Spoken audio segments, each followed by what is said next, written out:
7 heures passées d'une minute. Bonjour à tous et bon réveil. Vous êtes les bienvenus sur Canal 3 et dans votre matinale Actu Matin. Installez-vous confortablement. Wakhabali Para, bonjour. Bonjour Christian et bonjour à tous. Et voilà.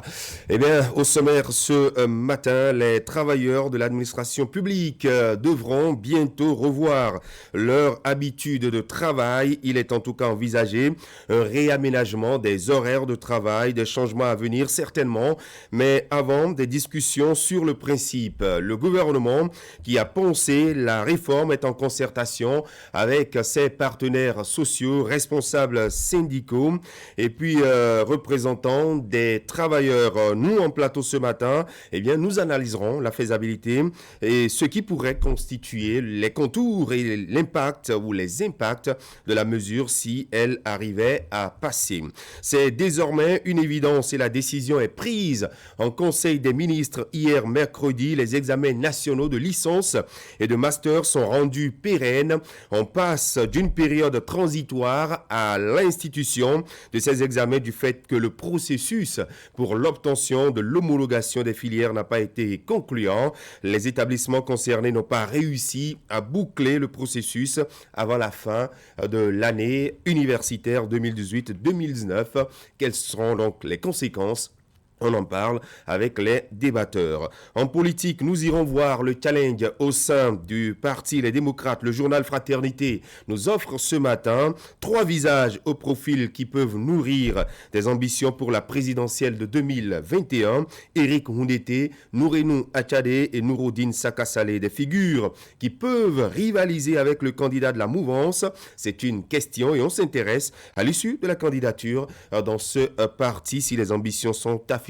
À suivre donc le débat. Des invités à recevoir en plateau, on parlera santé avec l'usage et le très bon usage des antimicrobiens. Dr Yosunon Chabi, directeur de l'Agence béninoise de régulation pharmaceutique, et Dr Yao Akpo, directeur de l'élevage, sont nos invités ce matin. On parlera de cette semaine mondiale pour célébrer l'édition 2020 de l'usage des antimicrobiens. Et puis par la suite, durant l'essai de l'ex avec Herman Anyamboussou qui reçoit Maître Mouniratou Taïrou, avocat au barreau du Bénin. On parlera de la prise en charge de l'enfant majeur, une responsabilité exclusive des parents. C'est une grosse interrogation. À suivre donc nos échanges. Et puis en fin d'édition, votre revue de presse avec Narcissa Lossé. Merci de votre fidélité. Installez-vous.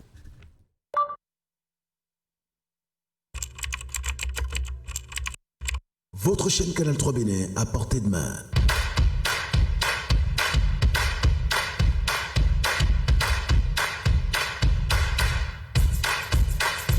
Découvrez désormais, depuis votre smartphone ou tablette, toute l'actualité nationale et internationale, vos émissions préférées de la chaîne Canal 3 en live 24/24, où que vous soyez, à travers son application disponible en téléchargement libre sur Play Store. Canal 3 est sur le www.canal3television.com. Vous êtes les bienvenus. Canal 3, la passion de l'image.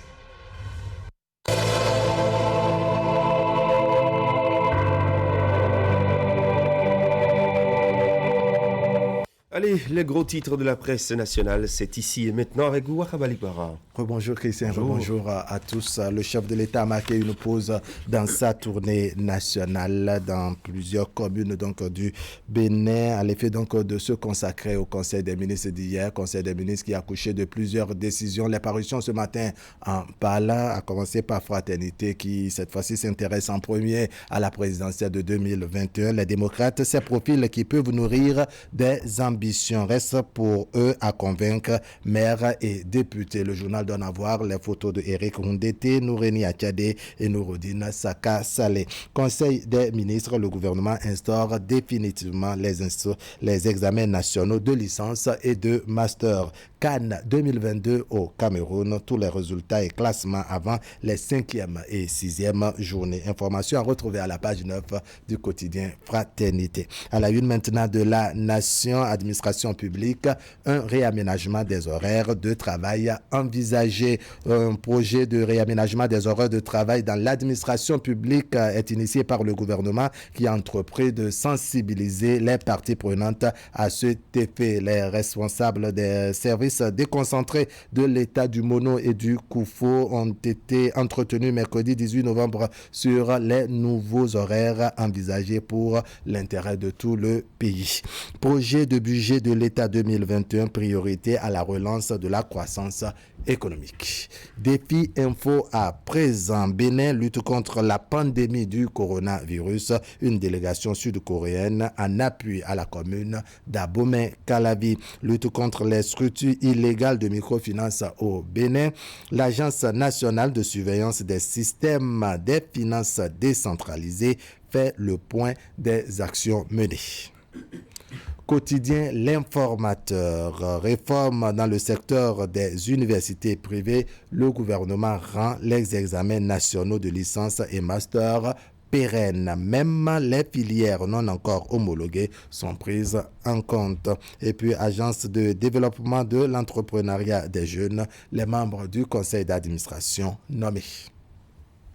Quotidien Les Pharaons, tournée nationale du président Patrice Talon, le plaidoyer du maire Malik Seibou Gomina en faveur de l'eau potable et de l'énergie électrique à Djougou. Opinion, à qui profite le clivage Patrice Talon et Boni Yayi.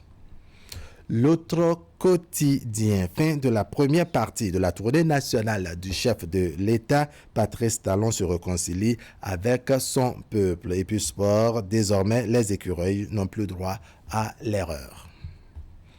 Nord-Sud quotidien, tout le détail du Conseil des ministres à retrouver dans les colonnes de Nord-Sud quotidien. Et puis microfinance, un secteur suffisamment réglementé en République du Bénin. Le challenge, mise en place de l'ANAGPIGE pour les juridictions. Talon trouve la solution à la vétusté et à l'exiguïté à l'inadaptation des structures. Phase forte, oui, phase forte. D'abord une petite erreur à la une de le challenge, néanmoins on fait avec. Phase forte du chef de l'État à Djougou. Le Bénin vient de loin et veut aller désormais loin. Talon marque une pause, le périple reprend à Dassa Zoumé. Et puis pour homologation des établissements privés d'enseignement supérieur, échec et mat des épaisses, le gouvernement prend ses responsabilités. Quotidien Le Matinal, accusation de démobilisation des militants contre le parti Baobab, l'Union progressiste et Moël Bénin. Le clash s'interroge Le Matinal. Accès au financement et au crédit agricole à travers le FNDA, 100 milliards de francs CFA pour relancer le secteur agricole. Matin libre pour finir, Christian Dandédian, le chef de l'État au contact des populations, Yayi Servi, Kid de Soglo, Adjabon et Koutié. Et puis situation des agents conventionnés du CNHU, deux syndicats font des dénonciations. Voilà Christian, un tour rapide qui c'est des parutions ce matin avec Fraternité qui revient donc sur les visages de l'opposition, notamment des partis les démocrates. Le journal qui donne à voir les photos de Eric Hundete, Noureni Achade, Nouroudine Saka Saleh. Voilà.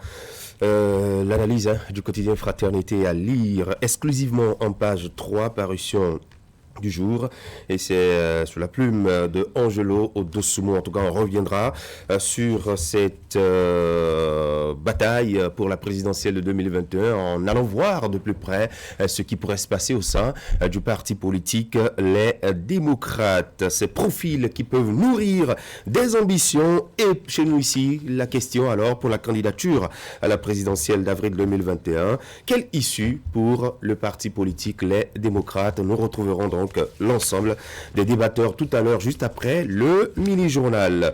On parlera également du réaménagement des horaires de travail dans l'administration publique, la réforme ou le projet qui prévoit des horaires de 8h à 17h30 avec Une pause d'1h30 allant de 12h30 à 14h. Il y a-t-il des avantages à aller à cette réforme? Quelles sont les mesures d'accompagnement? Gouvernement et partenaires sociaux en parlent depuis un bon moment. Nous y reviendrons tout à l'heure. Bonjour à vous, Ingrid Day, bienvenue. Les titres du mini-journal. Bonjour Christian et bonjour à tous. La tournée du chef de l'État se poursuit. Le président Patrice Talon a consacré la 5e journée de sa tournée aux populations de Materi, Kobli et Boukoumbe. Le développement et le bien-être des populations de ces régions, ce sont là les sujets abordés lors des échanges. Célébration en différé de la journée internationale de la jeune fille à Zobodome, soutenue par la direction départementale des affaires sociales et de la microfinance du Zou. Les manifestations ont pris l'allure d'une séance de sensibilisation sur les grossesses en milieu scolaire. Voilà, le développement de tous ces titres, ce sera avec vous et moi. Merci beaucoup, restez en place.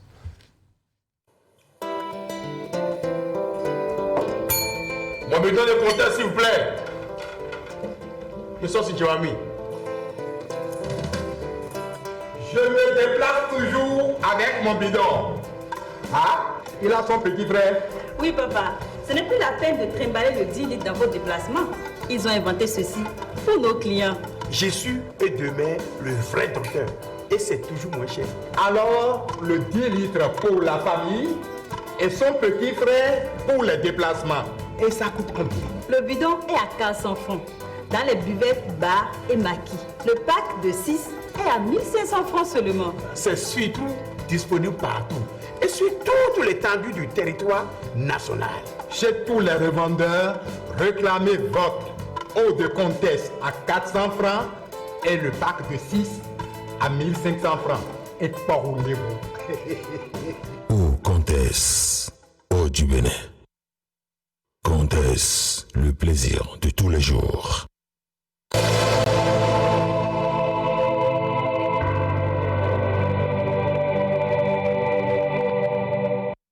On ouvre le mini-journal ce jeudi matin avec la tournée du chef de l'État. Il était dans le Septentrion, il a parcouru plus d'une quinzaine de communes. Dans son périple, Patrice Talon était dans les localités de Materi, Kobli et Boukoumbe. Les questions de développement et du bien-être des populations de ces régions étaient au menu des échanges. Je vous propose de suivre ici un extrait des propos de Patrice Talon. Notre pays a évolué. Mieux que ça, notre pays a changé. En observant globalement tout le pays, on peut constater, sans complaisance, que le Bénin change vraiment, que le Bénin se construit. L'attente de Kobli est légitime. Je voudrais, sur ce plan, donc, le faire remarquer. Je voudrais dire que même si la route Tangueta-Kobli jusqu'à la frontière du Togo, même si elle n'a pas encore démarré, est-ce que vous n'êtes pas déjà certain que c'est déjà programmé? Et malheureusement, comme nous n'avons pas la capacité de tout faire en une fois le même jour, mais nous avons quand même planifié. Nous avons engagé la dynamique pour réaliser, satisfaire ces attentes les unes après les autres, région après région, commune après commune. Si je voulais faire facile, je serais allé seulement dans les villes où il y a d'asphaltage, il y a du marché, il y a des stades, là où il y a le courant a été amené abondamment, pour faire un bilan avec eux et dire voilà ce que nous sommes en train de faire dans le pays, vous voyez comment ça se traduit, mais ce ne serait pas responsable. Et ça ne va pas montrer que même là où ce n'est pas encore très visible, c'est que c'est déjà programmé. Si je suis venu ici, c'est bien pour vous dire que même si tout n'est pas encore visible, peu de choses sont visibles ici, c'est qu'une bonne partie est déjà programmée. À l'instant, les propos du chef de l'État dans son périple qu'il a emmené dans les localités de Materi, Kobli et Boukoumbe. On va écouter à présent la synthèse que nous propose le ministre porte-parole du gouvernement de ce voyage du chef de l'État, Ingrid Day. Là, nous faisons ici le point des étapes du département de l'Atakura, notamment les communes de Materi, Kobli et Boukoumbe. 5e journée de la tournée présidentielle qui a marqué les arrêts de Materi, Kobli et Boukombe, le président de la République s'est prêté à l'exercice habituel de pédagogie des acquis. Au-delà de cette pédagogie, on a retrouvé un président de la République qui a démontré sa connaissance holistique et précise des potentialités de chacune des localités visitées. Il a démontré avec maestria sa vision, une connaissance chirurgicale de tout le potentiel, par exemple de la Pendjari, et de la mise en cohérence des différents plans, a démontré une planification du développement de ce pays à travers chacune de ses localités, ce qui le rend incontestablement le visionnaire, le leader de ce pays, ce qui fait que chacun de ses collaborateurs est fasciné et heureux de travailler à ses côtés. Et je m'évade un peu de la rigueur de mon exercice pour me réjouir de ce que le président de la République a pu communiquer. Cette passion, cette méthodologie aux localités, aux populations de Materi, de Boukombe, de Kobli, qui étaient enthousiasmés et qui étaient pour la plupart émus aux larmes et ont compris qu'on a affaire à un homme de vision. Je crois que c'est cet exercice qui les a convaincus. Je termine en disant, et en faisant le témoignage de la dame qui s'est exprimée, qui a compris que Patrice Talon est un don pour ce pays et qu'il a une vision, pas seulement des 5 ans à venir, qui sont une limite constitutionnelle, mais une vision de longue portée et que nous devons tous accepter d'aller à l'école de Patrice Talon et de taire nos éternuements, nos atermoiements, de travailler pour que le Bénin se singularise et le Bénin devienne une nation respectable dans le concert des nations. Merci. On change de cap maintenant au Bénin. La représentation du programme des Nations pour le développement change de main. Désormais, c'est le Djiboutien Aoulé Mohamed Abchi qui est aux commandes. Avant sa prise officielle de fonction, il est allé remettre ses lettres de mission au ministre des Affaires étrangères et de la coopération Aurélien Agbenonsi. C'était à la faveur d'une audience qui s'est déroulée mardi dernier dans le dit ministère. Voici les propos du diplomate à la sortie de l'audience. J'ai eu l'honneur de remettre les lettres de cabinet à son Excellence, Monsieur le ministre des Affaires étrangères et de la coopération. C'est un grand honneur, c'est un grand plaisir pour moi d'être ici aujourd'hui à Cotonou, au Bénin. Un grand honneur d'abord d'être le nouveau représentant de cette organisation, le PNUD, mais aussi de venir et servir ce beau pays qu'est le Bénin. Je suis quelqu'un qui aime beaucoup l'histoire et je sais que je me retrouve dans un pays qui est extrêmement riche, qui a une histoire qui est millénaire, avec un peuple, comme je l'ai dit, qui a toujours été un peuple digne, qui a toujours su trouver son chemin. Donc c'est toujours un honneur de venir servir dans un pays avec une histoire aussi riche. Deuxièmement, c'est un pays qui avance et c'est un pays vraiment qui se projette aussi dans la région. Et c'est un honneur pour moi de venir ici, de servir ce pays qui a des orientations très claires. Je crois que c'est beaucoup plus facile de servir et d'appuyer un pays et un gouvernement qui sait déjà dans quelle direction ils veulent amener les populations. Nous avons eu une discussion assez bref avec monsieur le ministre des Affaires étrangères, donc nous aurons le temps d'aller un peu plus dans le détail, de façon beaucoup plus précise, les domaines que nous allons appuyer, mais le PNUD est déjà là depuis un certain nombre d'années. Donc nous avons eu le plaisir, avec le ministre, d'aller vraiment brièvement à travers certains, disons, acquis de cette collaboration. Mais nous aurons le temps, je pense, les prochaines semaines ou mois, d'aller un peu plus dans le détail, dans les domaines particuliers que nous serons amenés à appuyer. Mais le ministre nous a donné ses orientations et nous allons maintenant le discuter à l'interne et voir comment nous allons apporter l'appui le plus approprié, je dirais, au gouvernement du Bénin. Le ministre de l'Industrie et du Commerce a procédé au lancement de la campagne 2020-2021 de commercialisation du coton graine. La cérémonie de lancement de cette opération a eu lieu à Gogoun. Reportage. Je lance officiellement ouvert la campagne 2020-2021 de la commercialisation de coton. Cette déclaration officielle relance les acteurs de la filière coton pour une nouvelle saison de commercialisation de l'or blanc, conformément à la décision prise en Conseil des ministres mercredi dernier. C'est la commune de Gogounou qui abrite cet événement. Un événement qui a connu la présence d'un parterre d'autorités tant politiques qu'administratives. Occasion pour la ministre du Commerce et de l'Industrie de remercier les différents acteurs impliqués pour leur contribution et surtout le chef de l'État Patrice Talon pour son accompagnement.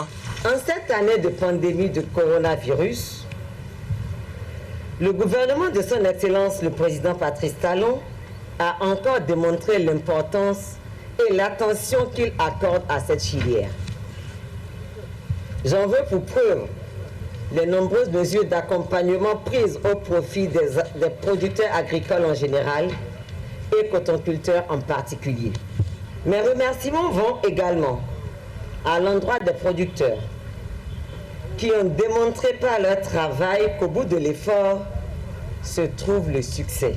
Gaston Dossoui, ministre de l'Agriculture, de l'Élevage et de la Pêche, compte de son côté sur la détermination des différents acteurs pour combler les manques générés lors de la campagne dernière par la crise du coronavirus et les aléas climatiques. Vous comprenez donc ma peine de devoir admettre que malgré toute la bonne volonté des uns et des autres, nous avons été contraints de revoir nos ambitions de production de coton graines à la baisse de 850 000 tonnes.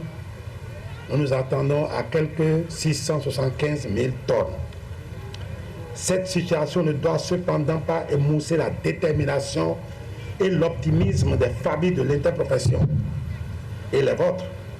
Vous devez, vous, braves producteurs, c'est en cela que je voudrais d'ores et déjà compter sur vous pour repartir sur de nouveaux records de la campagne prochaine. 265 francs CFA, c'est le prix fixé par les autorités pour la section du premier choix du coton, tandis que le deuxième choix est prévu pour être cédé à 215 francs.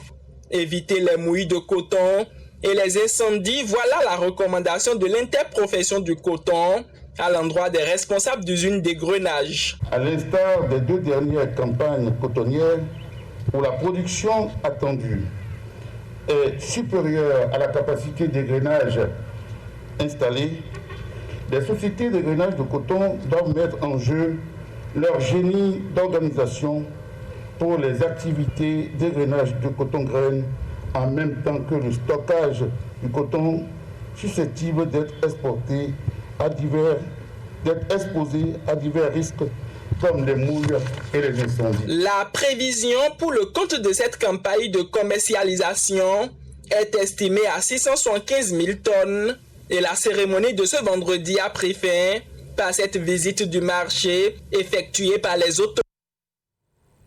Retour à Cotonou pour faire le point d'un atelier de sensibilisation organisé au profit des acteurs publics. La rencontre s'inscrit dans le cadre de la mise en œuvre du projet de renforcement des capacités nationales pour l'amélioration de la gestion des conventions relatives à l'environnement. Rafatou Amadou et Ali Moumouni. C'est un atelier de sensibilisation des acteurs sur la nécessité de collaborer et de partager des expériences. Il réunit ici les cadres des ministères, les ONG et des acteurs du secteur de l'environnement. L'objectif est d'harmoniser les informations en vue d'être au pas vis-à-vis des exigences des conventions d'environnement internationales auxquelles le Bénin est partie intégrante. Ces conventions sont d'application nationale. Chaque ministère sectoriel, bien que n'étant pas point focal des conventions, applique ces conventions. Vous voyez par exemple le ministère chargé des questions de l'eau. Tout ce qui est pesticides et qu'on verse dans les eaux a un impact sur la santé, a un impact sur les écosystèmes, donc sur l'environnement. Quand vous voyez le ministère de l'Agriculture, l'utilisation des pesticides, des herbicides, tout cela a un impact sur l'environnement. Et donc, on veut partager les informations entre nous. Ensuite, chaque pays qui a ratifié la convention doit pouvoir mettre en œuvre chaque année et faire le point de la mise en œuvre aux conventions internationales. Or, pour pouvoir le faire, ce n'est pas le ministère du cadre de vie seul qui va se renfermer. Il doit appeler les cadres des autres ministères pour qu'ensemble, on définisse les principales activités, les principaux résultats auxquels nous sommes parvenus pour que lorsque nous mettons le dossier sur le site web d'une convention, on soit sûr que c'est un document de consensus national. La présente rencontre des 48 heures s'inscrit dans le cadre de la mise en œuvre du projet de renforcement des capacités nationales pour l'amélioration de la gestion des conventions relatives à l'environnement en lien avec les objectifs du développement durable et la mise en place d'un système d'information statistique, lequel projet est piloté par le ministère du Cadre de vie et du développement durable. Cet atelier est une occasion de renforcement de la collaboration institutionnelle en vue d'une mise en place réussie d'un système d'information statistique relatif aux informations environnementales. C'est ce qui justifie le besoin d'impliquer les acteurs importants et nécessaires que vous êtes dans ce processus. À cet égard, il est attendu, à l'issue des 2 jours que durera cet atelier, que les résultats suivants soient atteints, à savoir, les acteurs sectoriels ont pris connaissance de l'état des lieux de la gestion des AME au Bénin. Les acteurs des ministères et institutions se sont appropriés les enjeux des AME dans le processus d'opérationnalisation des ODD. Les expériences et acquis sectoriels sont partagés par les différents acteurs impliqués dans la gestion des AME au Bénin. Une gestion en synergie des accords multilatéraux relatifs à l'environnement est promue. Au terme de cet atelier, plusieurs résultats et recommandations sont attendus afin d'atteindre les objectifs du projet. Le projet en question est financé par le Fonds pour l'environnement mondial et accompagné par ONU Environnement. On aborde le registre santé avec le lancement de la campagne nationale Zéro Palu, je m'engage. C'est le ministère de la Santé qui a procédé au lancement de cette campagne soutenue par plusieurs partenaires dont l'Ecobank et l'Union africaine. Les détails avec Teddy Goudalo et Nassi Salosé. Le paludisme n'est pas une fatalité, il est évitable et traitable. Ensemble, l'État béninois, à travers le programme national de lutte contre le paludisme et les entreprises du secteur privé, mobilise les énergies pour une éradication effective du mal au Bénin. C'est l'information capitale qui découle de cette cérémonie de lancement officiel de la campagne nationale Zéro Palu, je m'engage, couplée avec l'initiative Zéro Palu, les entreprises s'engagent. Il est temps de repenser la lutte contre le paludisme, non seulement en offrant une place de choix à la communication pour un changement de comportement, mais également en mettant les différentes parties prenantes devant leurs responsabilités à travers leurs engagements dans la lutte contre le paludisme. Par ses effets sournoisement invalidants, voire mortels, cette maladie est source d'énormes et dramatiques préjudices socio-économiques au point d'être perçue fort justement comme un authentique fléau. À ce jour, 15 pays africains ont lancé ce mouvement à l'échelle nationale, dont l'objectif est de ranimer les mouvements de base, guidés par des individus, des familles, des communautés, des chefs religieux, des hommes d'affaires, des dirigeants politiques et d'autres membres de la société, pour que chacun prenne ses responsabilités dans la lutte contre l'élimination du paludisme. C'est un mouvement national en faveur de l'élimination du paludisme dans une stratégie de plaidoyer inclusive pour accroître la sensibilisation. Sa réussite repose sur 3 piliers, à savoir l'engagement politique, celui du secteur privé et communautaire. Pour cette campagne, le groupe Ecobank envisage de rehausser le profil du paludisme dans les programmes des entreprises. Ecobank, la banque panafricaine désireuse de se joindre à ce combat, a lancé cette initiative Zéro Palu. Les entreprises s'engagent en collaboration avec le partenaire Spica Africa pour faire reculer le paludisme au niveau du Bénin. Cette initiative a pour objectif de favoriser la mobilisation des ressources nationales pour un financement durable dans la lutte contre le paludisme. Avec une contribution inaugurale de $120 000 US équivalent à 60 millions de nos francs. Cette initiative lancée par Ecobank vise notamment à stimuler l'engagement et l'implication du secteur privé dans la lutte contre le paludisme en Afrique en général et au Bénin en particulier, en venant à l'appui de la campagne Zéro Palu, je m'engage. Monsieur le directeur général, soyez en remercié. Au Bénin, les régions les plus touchées par le paludisme sont les départements de l'Atakora et du Koufo, qui capitalisent chacun un taux de 54%. Le Borgo s'ensuit avec 51% selon l'enquête démographique et de santé réalisée courant 2017-2018. À l'issue de la cérémonie de lancement de cette campagne de lutte contre le paludisme, Teddy Goudalo a tendu son micro au directeur général du groupe Ecobank qui nous précise ici le bien fondé de cette initiative et comment l'entreprise bancaire qu'il dirige entend soutenir la campagne. On l'écoute. Le groupe Ecobank a déjà créé une fondation que nous appelons communément la fondation Ecobank qui a ciblé deux secteurs prioritaires. Le secteur de la santé et de l'éducation, et cette cérémonie rentre bien dans le cadre des actions que nous menons au niveau de la fondation. Et aujourd'hui, comme vous le constatez, le lancement de cette cérémonie que nous appelons Zéro Palu doit permettre aussi au secteur privé aujourd'hui d'entrer dans la lutte aux côtés des gouvernements qui ont déjà pris à bras le corps cette action que nous saluons. 25% des maladies sont dues au paludisme et aussi le tiers des décès que nous constatons aussi au Bénin sont dus au paludisme. Donc nous devons apporter notre contribution, mobiliser notre réseau et le réseau de partenaires de manière à ce que l'on puisse apporter plus de ressources à la lutte contre cette maladie. Au Bénin, nous avons le programme national de lutte contre le paludisme. C'est à travers cette structure étatique que nous allons mobiliser les ressources financières et mettre à la disposition de l'État les fonds nécessaires au financement de cette lutte. Et nous allons nous adapter au programme d'action du PNLP de manière à ce que l'on puisse mener ensemble cette lutte. Et vous savez, ils le font à travers la distribution de moustiquaires, ils lancent les campagnes de distribution et ils donnent des conseils à nos populations qui sont dans les coins reculés de manière à ce qu'ils puissent se protéger, dormir dans des moustiquaires empoignés et ainsi de suite.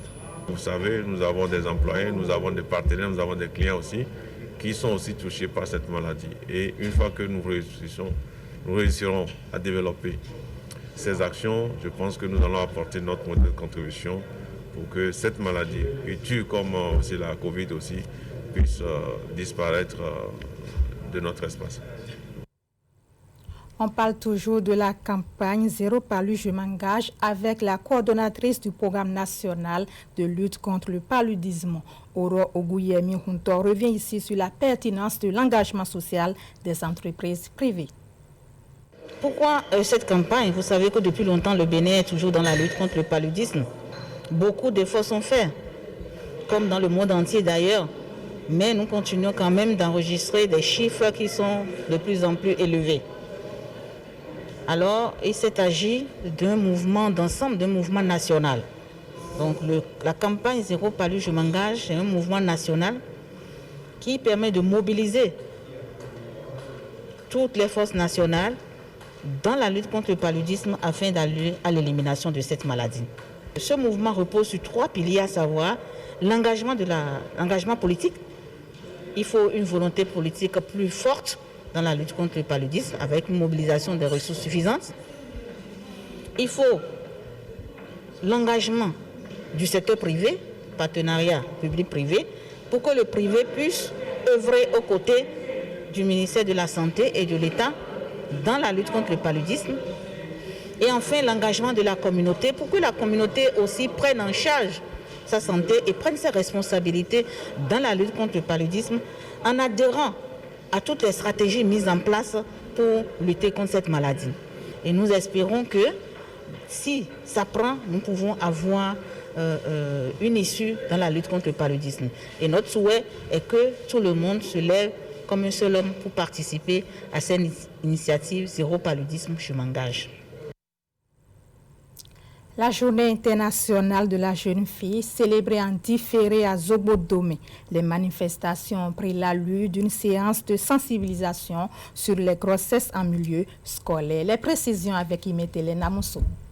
Adolescentes pour la plupart, elles sont des élèves des promotions 4e et 3e ou du second cycle des collèges d'enseignement général 1 et 2 de Zobodome.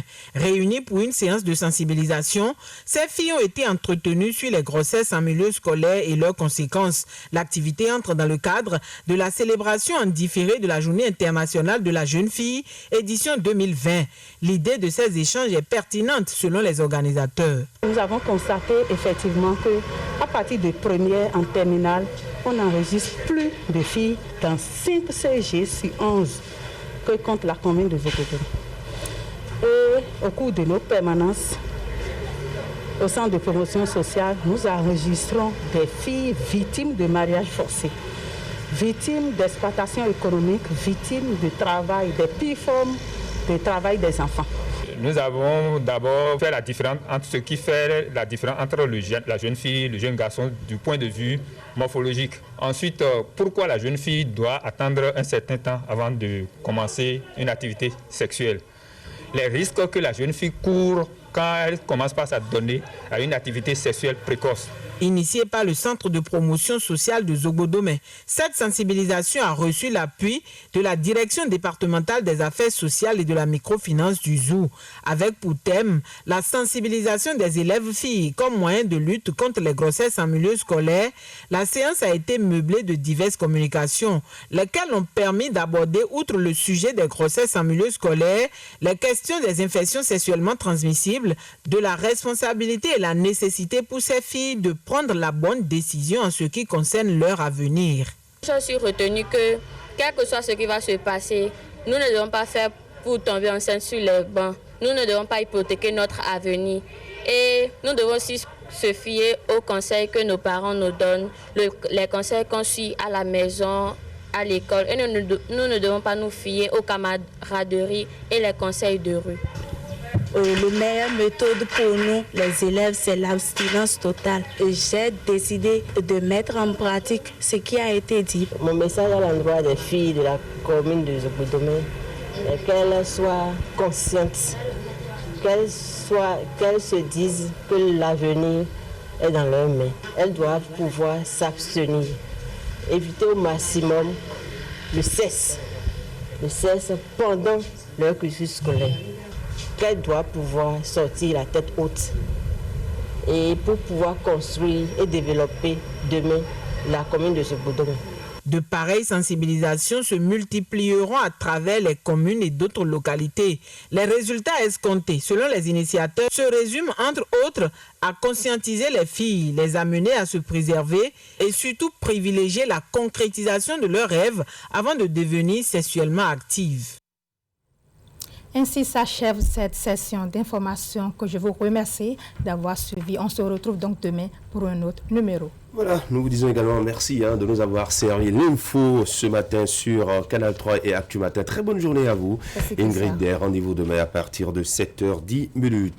Vous restez avec nous, mesdames et messieurs, dans la première partie de votre matinale Actu Matin. Nous aurons 2 invités en plateau, Dr Yosuno Chabi et Dr Yao Akpo. Le premier est directeur général de l'Agence béninoise de régulation pharmaceutique et le second est le directeur de l'élevage. On parlera ce matin du bon usage des antimicrobiens, une semaine mondiale pour célébrer l'édition 2020. Et juste après Duralex, Sedlex, avec Herman Anyamboussou qui reçoit Maître Mouniratou Taïrou. Elle est avocate au barreau du Bénin. Il sera question de la prise en charge de l'enfant majeur, une responsabilité exclusive des parents. C'est une question que nous lui poserons. Mais avant, le plateau de discussion avec André Dossa, Herman Anyamboussou, Wakhabalik Para et Hakime Sedou Ousseni.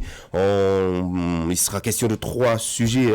La candidature à la présidentielle d'avril 2021. Que se passe-t-il du côté des démocrates? Les diplômes de l'enseignement supérieur avec les examens nationaux de licence et de master qui sont rendus pérennes désormais. Et puis, au niveau de l'administration publique, on va vers un réaménagement des horaires de travail. On va en parler. Nous prenons des mesures de sécurité pour vous et pour nous. Face au Covid-19, LBM Syste Location de Voitures vous protège. Nous mettons un point d'honneur sur le respect des consignes par nos conducteurs.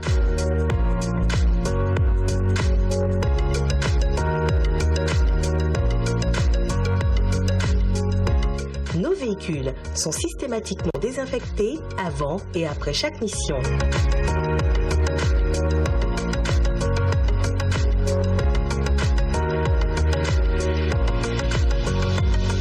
Faites-nous confiance. Votre sécurité, notre préoccupation. Syste LBM Location de voitures, contact 60 60 60 63.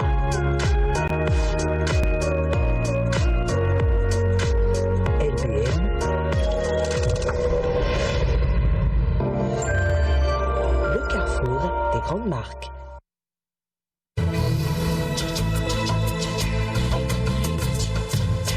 Vous aimez la qualité, vous exigez la finesse. Pour tous vos travaux en impression, flyers, affiches, dépliants, brochures, calendriers, facturiers, faire-part, carte de mariage, carte de visite et vos travaux en sérigraphie. Une seule adresse, l'imprimerie du groupe de presse Fraternité qui vous propose des prix défiant toute concurrence.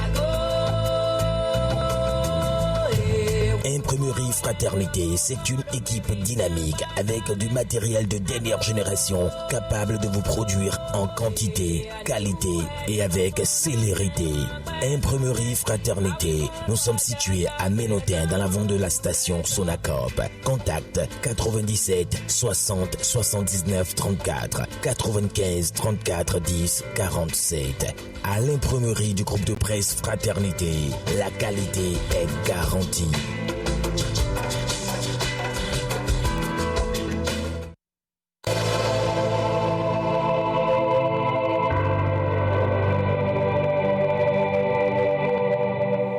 À vous, Wakabalik Bara, je dis rebonjour. Bonjour, Christian. Bonjour André, Akimé, Herman. Bonjour Christian. En plateau. Ce matin, je vous renvoie à la une du quotidien Fraternité, le débat politique national autour de la présidentielle de 2021. Allons voir ce qui se passe du côté du parti politique Les Démocrates. Le quotidien Fraternité qui ce matin affiche 3 visages. Éric Ondété, président de ce parti, Nourenou Achadé, membre très influent de ce parti, et puis Nouroudine Saka Saleh, et écrit ces profils qui peuvent nourrir des ambitions. Est-ce que vous partagez d'abord ce titre du quotidien Fraternité, Akimé? Oui, le quotidien Fraternité a fait une analyse. De toutes les façons, les têtes qui ont été citées sont des têtes présidentielles. Peut-être que si vous aviez 40 et plus, certainement que vous aussi, on aurait pu vous citer parmi. Pourquoi pas? 40 et plus. Ça, c'est l'un des critères pour être candidat. Et tous ceux qui sont là l'ont déjà. Et au-delà, non, pour faire un peu plus sérieux, c'est pour dire simplement que quand on prend quelqu'un comme Éric Ondété, c'est d'ailleurs pas la première fois que ce chapeau de présidentiel lui est porté. La preuve, c'est que à la présidentielle dernière, je crois que c'est bien ça, il y a eu que, il était dans la dynamique, et que ce sont les primaires qui n'ont pas eu, qui ont eu raison de lui pour dire les choses comme ça.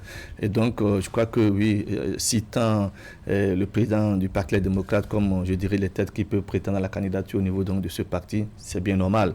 Quand on prend un certain Nourenou Achadé, lui également, plusieurs fois député à l'Assemblée nationale, membre influent de cette formation politique, il est un bastion aussi, d'une manière ou d'une autre, il faut oser le dire, parce qu'aux dernières élections municipales et communales dans la commune de Bassila, il n'y a que les forces européennes bien émergentes ont fait un score intéressant. D'une manière ou d'une autre, il faut pouvoir le dire. Nouroudine Saka Saleh, je dirais, c'est le... Cette fois-ci, il est démocrate. Je suis d'accord. Je suis d'accord, ça n'empêche que, qu'il est quand même, je dirais, des éléments qui permettent de dire qu'il a la possibilité d'être candidat. À côté, il y a maintenant le très jeune, aux cheveux grisonnants, Nouroudine Saka Saleh.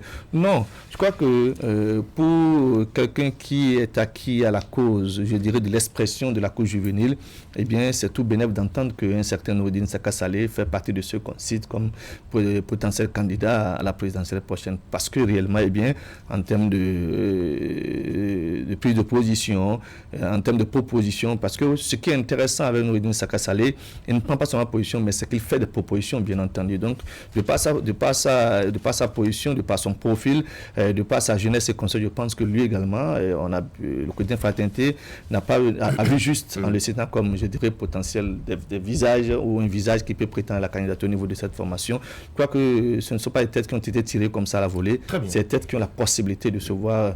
Justement, ils ne sont pas les seuls. Hein. Quand on regarde la composition du Parti des démocrates, on a des personnes ou des personnalités comme Léon Basila Rossi, Irénée Agossa qui vient de faire son entrée au sein de cette formation politique en abandonnant donc son parti, le nationaliste, Alassane Tigri et bien d'autres. Déjà un casting fait à ce niveau par le journal Fraternité, André Doussa.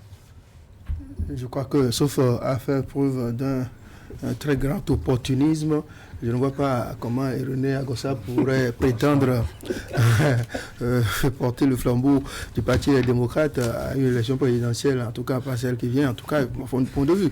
Ne le sous-estimez pas. Il fut président du parti politique. Je ne le sous-estime pas. Je fais un constat. Il vient d'arriver, il a besoin peut-être d'un creuset pour s'épanouir. Il a trouvé donc les démocrates. Mais nous parlons ici de la candidature de ce parti politique, de ce courant de pensée, en tout cas ceux qui réunis au sein de ce creuset ne partagent point la vision de Patrice Talon et donc envisagent très sérieusement proposer une alternative à Patrice Talon, enfin au peuple, pour remplacer Patrice Talon. Donc de ce point de vue, je pense que il me semble qu'il faut aller chercher dans le tréfonds de ce parti et non les ouvriers de la 36e, en guillemets, je ne le dis pas pour stigmatiser. Mais je pense sincèrement que le casting de Fraternité est pertinent. Parce que lorsqu'on observe un peu les démocrates, c'est vrai, ils ne sont pas encore sortis officiellement pour qu'on sache concrètement, au-delà des visages que nous voyons, qui s'affichent, qui sont les autres ressources humaines dont dispose ce parti. Néanmoins, il demeure que ce casting de Fraternité est pertinent parce que Éric Mouleté, c'est la principale tête d'affiche de ce parti qui est au front, qui donc porte le parti, me semble-t-il, le président. Vous voyez, en dehors de la personne de Boni Yahi, je crois que c'est beaucoup plus lui qui est visible à ce niveau. Et penser qu'il pourrait être le porte-flambeau de ce parti lors d'une course présidentielle, je crois que c'est tout à fait pertinent. Nous venons à Tchadé, celui qui aujourd'hui représente porte l'image, n'est-ce pas, de système, mettons, de yaïsme dans les démocrates. Celui qui cristallise autour de lui, donc, l'ensemble des enjeux liés au yaïsme, notamment en lien avec cette scission de FCBE et aujourd'hui la résistance face à la rupture, je crois que c'est beaucoup plus lui et il est tout à fait, me semble-t-il, pertinent de penser qu'il pourrait également se retrouver dans une course à la candidature du candidat, de la désignation du candidat des démocrates.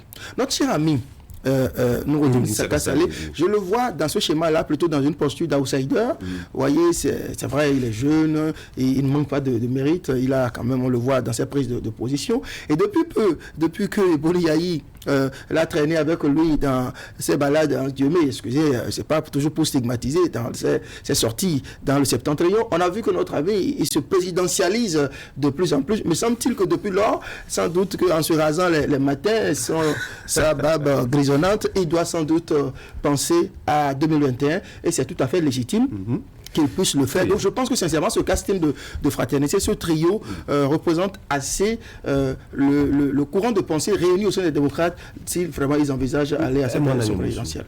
Oui, les démocrates, c'est vrai que pour le moment c'est un courant de pensée, ce n'est pas encore une formation politique, encore que nulle part dans les tests inédits qu'il faut forcément être membre d'un parti politique pour pouvoir être candidat à une élection présidentielle, pour peu que vous parveniez à avoir les 16 parrainages et à avoir tout ce qu'il faut au nombre des pièces à fournir. Je pense que oui, c'est bien de parler des démocrates ce matin parce que justement, dans ce courant de pensée, en fait, qui va devenir bientôt formation politique, à en croire tout ce qu'il y a comme échange la fois dernière, il y a des têtes quand même des gens qui peuvent nourrir des ambitions. Éric Mouleté, vous avez tantôt fait cas de Alassane Tigri, de Irénée Agossa, mais à des charges de Agossa, je dis, quand je l'ai reçu sur le plateau du Carton du Bénin, il disait qu'il était président de la commission de diagnostic.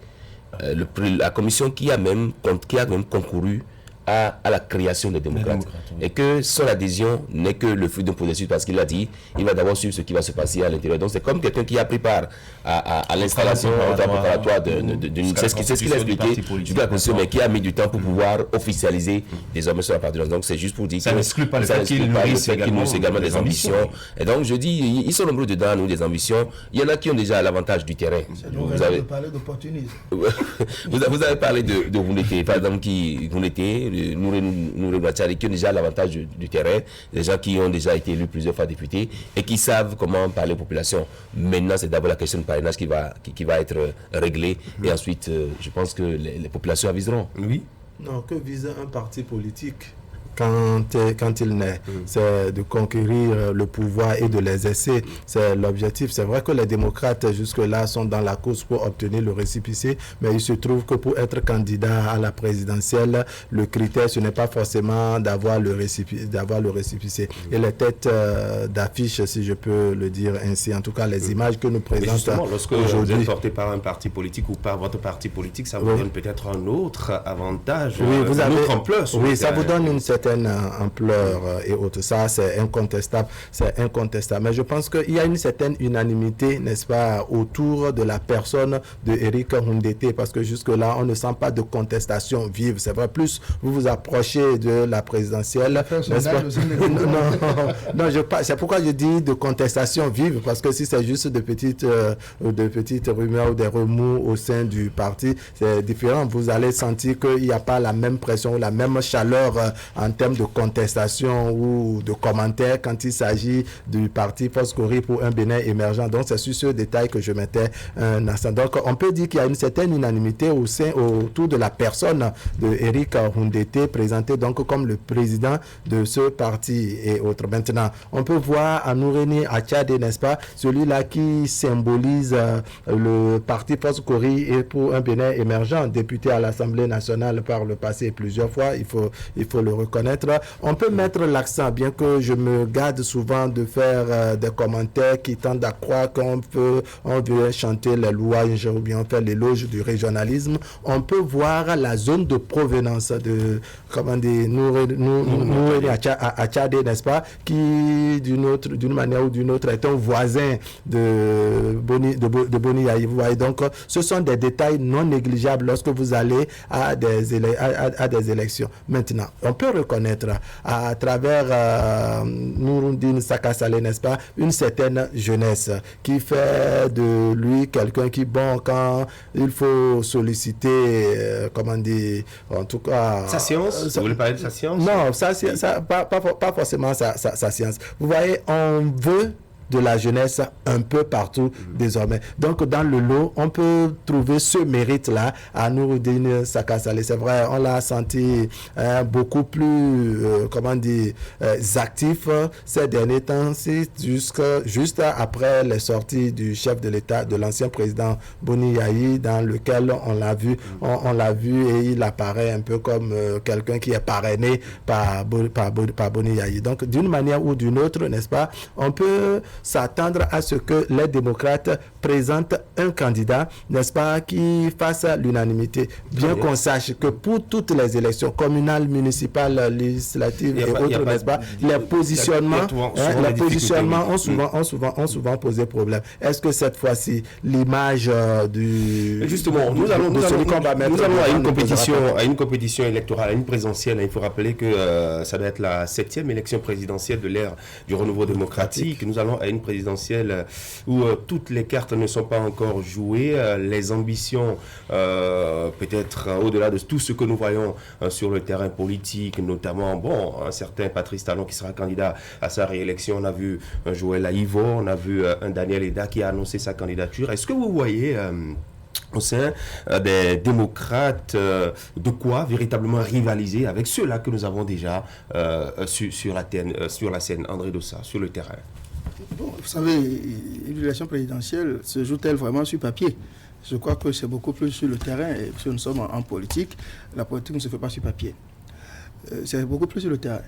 Et je crois qu'il faut aller au-delà des slogans, des déclarations d'intention, voyez, des sorties médiatiques ou logoré d'éviter tout le temps sur les réseaux sociaux pour mesurer le poids de chacun des acteurs dont il est question. Qu'est-ce que véritablement chacun représente sur le terrain? Est-ce que leur discours trouve, mettons, grâce aux yeux de l'électeur? C'est sur ces éléments-là, maintenant. En attendant, c'est seulement à travers les urnes qu'on mesure cette donnée. En attendant, qu'est-ce qui a lieu, de quoi dispose-t-on comme élément d'appréciation? Je crois que ce sont les atouts des uns et des autres. Ouais, si nous en tenons uniquement à ce cas précis, donc par exemple des démocrates, nous avons cité, je crois que quand on fouille vraiment, c'est vrai, il a beau avoir Léon Basile Rossi et d'autres, je ne sais pas si André Dassondo est dedans, je ne sais pas, mais je crois que c'est les deux vraiment qui sortent du lot, n'est-ce pas? C'est Eric Koundété, c'est nous à Tchadé. C'est vrai que aussi un certain Azatassou. Je ne sais pas, je ne le vois pas. Vraiment, il ne sort pas du lot. Il n'est pas tellement visible au point donc d'envisager être candidat des démocrates. Et les deux premiers, vous savez, Noureddine Saka Saleh les vieillit un peu. Si vraiment les démocrates décident par exemple d'opter pour la jeunesse, de proposer une alternative jeunesse, ça pourrait peut-être faire mouche, ça pourrait peut-être intéresser les électeurs. Toujours est-il que chacun dispose de ses atouts, n'est-ce pas, également ses défauts. Si le jeu est ouvert au niveau des démocrates pour désigner par exemple le candidat, je crains peut-être qu'il y ait des surprises, en ce sens qu'on pourrait voir l'outsider Noureddine Saka Saleh, peut-être, on ne sait jamais, se positionner, à défaut d'être titulaire, mais pourquoi pas colistier, vice-président. Mais un jeune vice-président, je crois que ce n'est pas tellement intéressant. Alors, cela dit, à cause de quoi? À cause de la charge? Je pense que on a dit que le vice-président il est là pour inaugurer les chrysanthèmes, pour jouer le médiateur national, il s'ennuie à longueur de journée et se ronger les ongles. Et découvrir par la suite. Bon, d'accord. Ça ne décore plus trop ces temps-ci. À part croire que les médailles sont terminées. Bon, ce ne serait pas étonnant de toute façon parce qu'il y a une saison par ici où on en a fait suffisamment. Alors, pour faire plus sérieux, en face, je crois que les démocrates devront tenir compte des autres forces. Plus sérieusement, il me semble que Patrice Talon va être candidat à sa propre succession. Et en dehors de lui, on entend quelques pelés trois tondus qui pourraient venir agrémenter le débat, puisqu'il faut forcément une part d'insolite dans chaque élection présidentielle ici, malgré le code de l'étoile. Oui, des réactions au plateau. Akimé. André mettrait les parts d'insolite de la présidentielle. Oui, parce que vous entendez les candidatures. Il y en a qui ont déjà révélé par Dieu président d'office, ils vont faire vice-président. Et ainsi de suite. Non, sans sentir à ce que Fratinta propose. Je crois qu'en réalité, au-delà de ces trois, j'ai même l'impression que c'était fait par ordre de mérite. De mérite et de charisme aussi. De charisme, oui. Beaucoup plus, pas de mérite, de charisme. Parce que ce qui peut-être peut désavantager Noureddine Saka Saleh, c'est qu'il n'a pas encore pris part, je dirais, à une joute électorale. C'est-à-dire qu'en termes de bastion, fut-il quelques personnes et consorts, les deux premiers, je veux parler de Eric Koundété et surtout Noureddine Saka et Noureddine Tchadé, on peut se dire que c'est des gars qui ont déjà fait l'expérience électorale, parce que plusieurs fois il y a eu l'Assemblée nationale. Mais n'empêche qu'à un moment donné, quand on a envie de voir notre visage, quand on se dit en réalité que oui, on peut expérimenter quelqu'un d'autre et beaucoup plus mettre l'accent, comme je l'ai dit lors de ma première prise de parole, sur, je dirais, la valeur intrinsèque de l'individu. Noureddine Saka Saleh peut se retrouver là, je suis d'accord avec André qui parle de outsider, peut se retrouver comme, je dirais, l'élément départageant de ces deux, mais au cas où, eh bien, ne s'entendait pas sur qui c'est qui va, je dirais, être le porte-étendard de cette formation politique. Donc, je crois que au-delà des trois, sans vouloir, je dirais, faire du tort aux autres, ce sont les trois qui sortent du lot au niveau des démocrates. Maintenant, force en présence, c'est clair que en face des démocrates, on aura un candidat des forces pour un Bénin émergent qui, jusqu'à présent, ne se décide pas à dire qui c'est qui va être le candidat. On fait entendre que le secrétaire exécutif candidats, on nous a fait dire que le deuxième candidat. Et j'ai lu ce matin encore quelque part dans certains journaux que le maire de la commune de Bembereke, Gabayaya aussi, prétendu être candidat aussi de force groupe Bénévolat. Vous voyez, la liste commence pas à s'allonger. Et c'est vrai que mon cher ami et aîné Farouk El Farouk doit être en train certainement de préparer la thèse pour nous dire ce qu'ils sont en train de faire à leur niveau. Allez-y. Également annoncé. Je crois que au niveau des démocrates, n'est-ce pas, Noureddine Saka Saleh a le bénéfice de sa jeunesse. Mais contrairement, et il se sent peut-être, il présente les autres un peu comme des vieux. Pas il les présente, en tout cas. Quand on les positionne, n'est-ce pas, on sent qu'à travers la jeunesse de Noureddine Saka Saleh, n'est-ce pas, les autres paraissent vieux. Mais quand il faut poser le problème de base, de fief électoral, les autres ont déjà fait l'expérience. Quand, même si Noureddine Saka Saleh va se référer à ses origines Peul et à son séjour universitaire dans le sud et autres, n'est-ce pas, les autres ont déjà eu l'expérience, ont déjà éprouvé, n'est-ce pas, leur base électorale. Je veux parler de Eric Houndété, n'est-ce pas, président, député à l'Assemblée nationale, plusieurs fois vice-président de l'Assemblée nationale, Nouréni Achadé également. Donc, dans un cas comme dans l'autre, les deux autres, Nouréni Achadé et Eric Houndété, ont déjà fait l'expérience sur le terrain et ont une base d'une manière ou d'une autre. Maintenant, ce qu'il faut retenir, c'est que quand il s'agit de l'élection présidentielle, au-delà des ambitions, pour maximiser les chances du parti, n'est-ce pas, c'est de mettre de côté les divergences et autres et présenter un candidat. Ça veut dire quoi?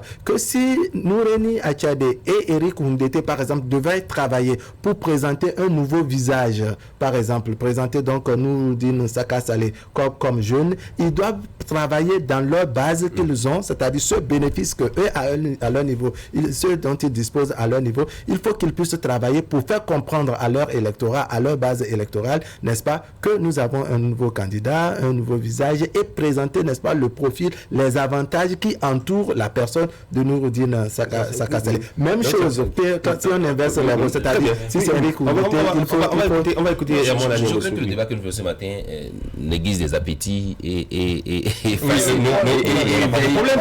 éveille des ambitions, je vais loin, des prétentions, parce que justement, n'oubliez pas qu'en 2016, quand même, Eric Houndété a failli être candidat, et que c'est peut-être ça qui a été...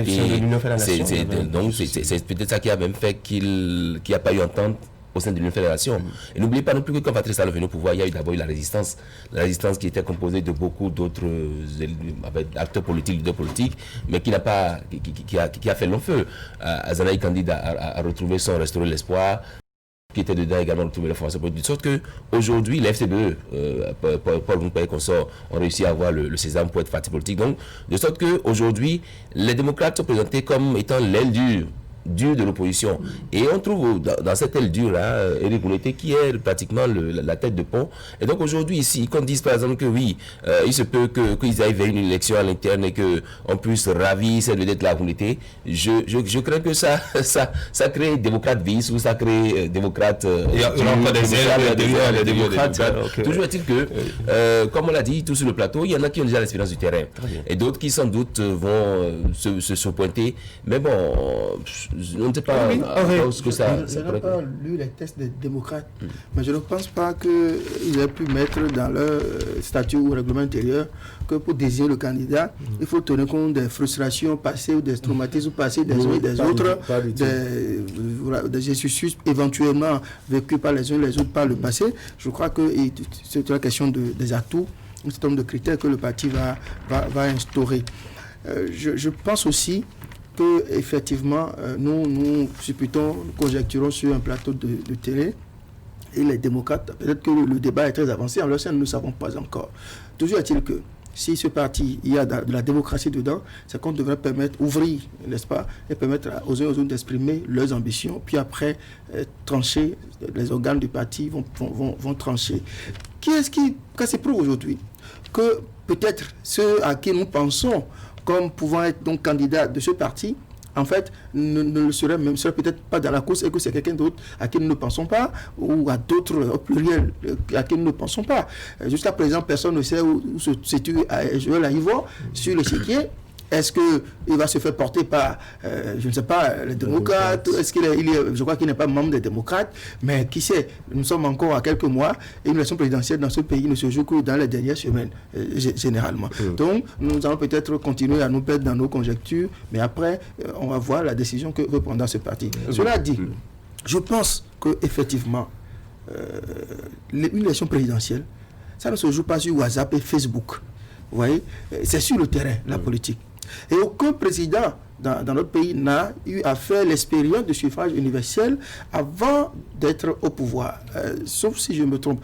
Quand ils ne sont pas en position de réélection, aucun d'eux n'a eu à faire l'expérience du suffrage universel avant d'être élu. Donc, nous dire que ça aller, l'outsider, en tout cas, c'est ce que moi, je pense qu'il est l'outsider dans ce schéma-là, il peut bien avoir sa chance. Si il arrive à transposer ce succès qu'il semble avoir sur les réseaux sociaux, sur le terrain politique, ouais, il ne suffira pas d'être peu ou d'avoir fait son cursus universitaire dans le sud pour ravir la vedette à des cylindrés politiques.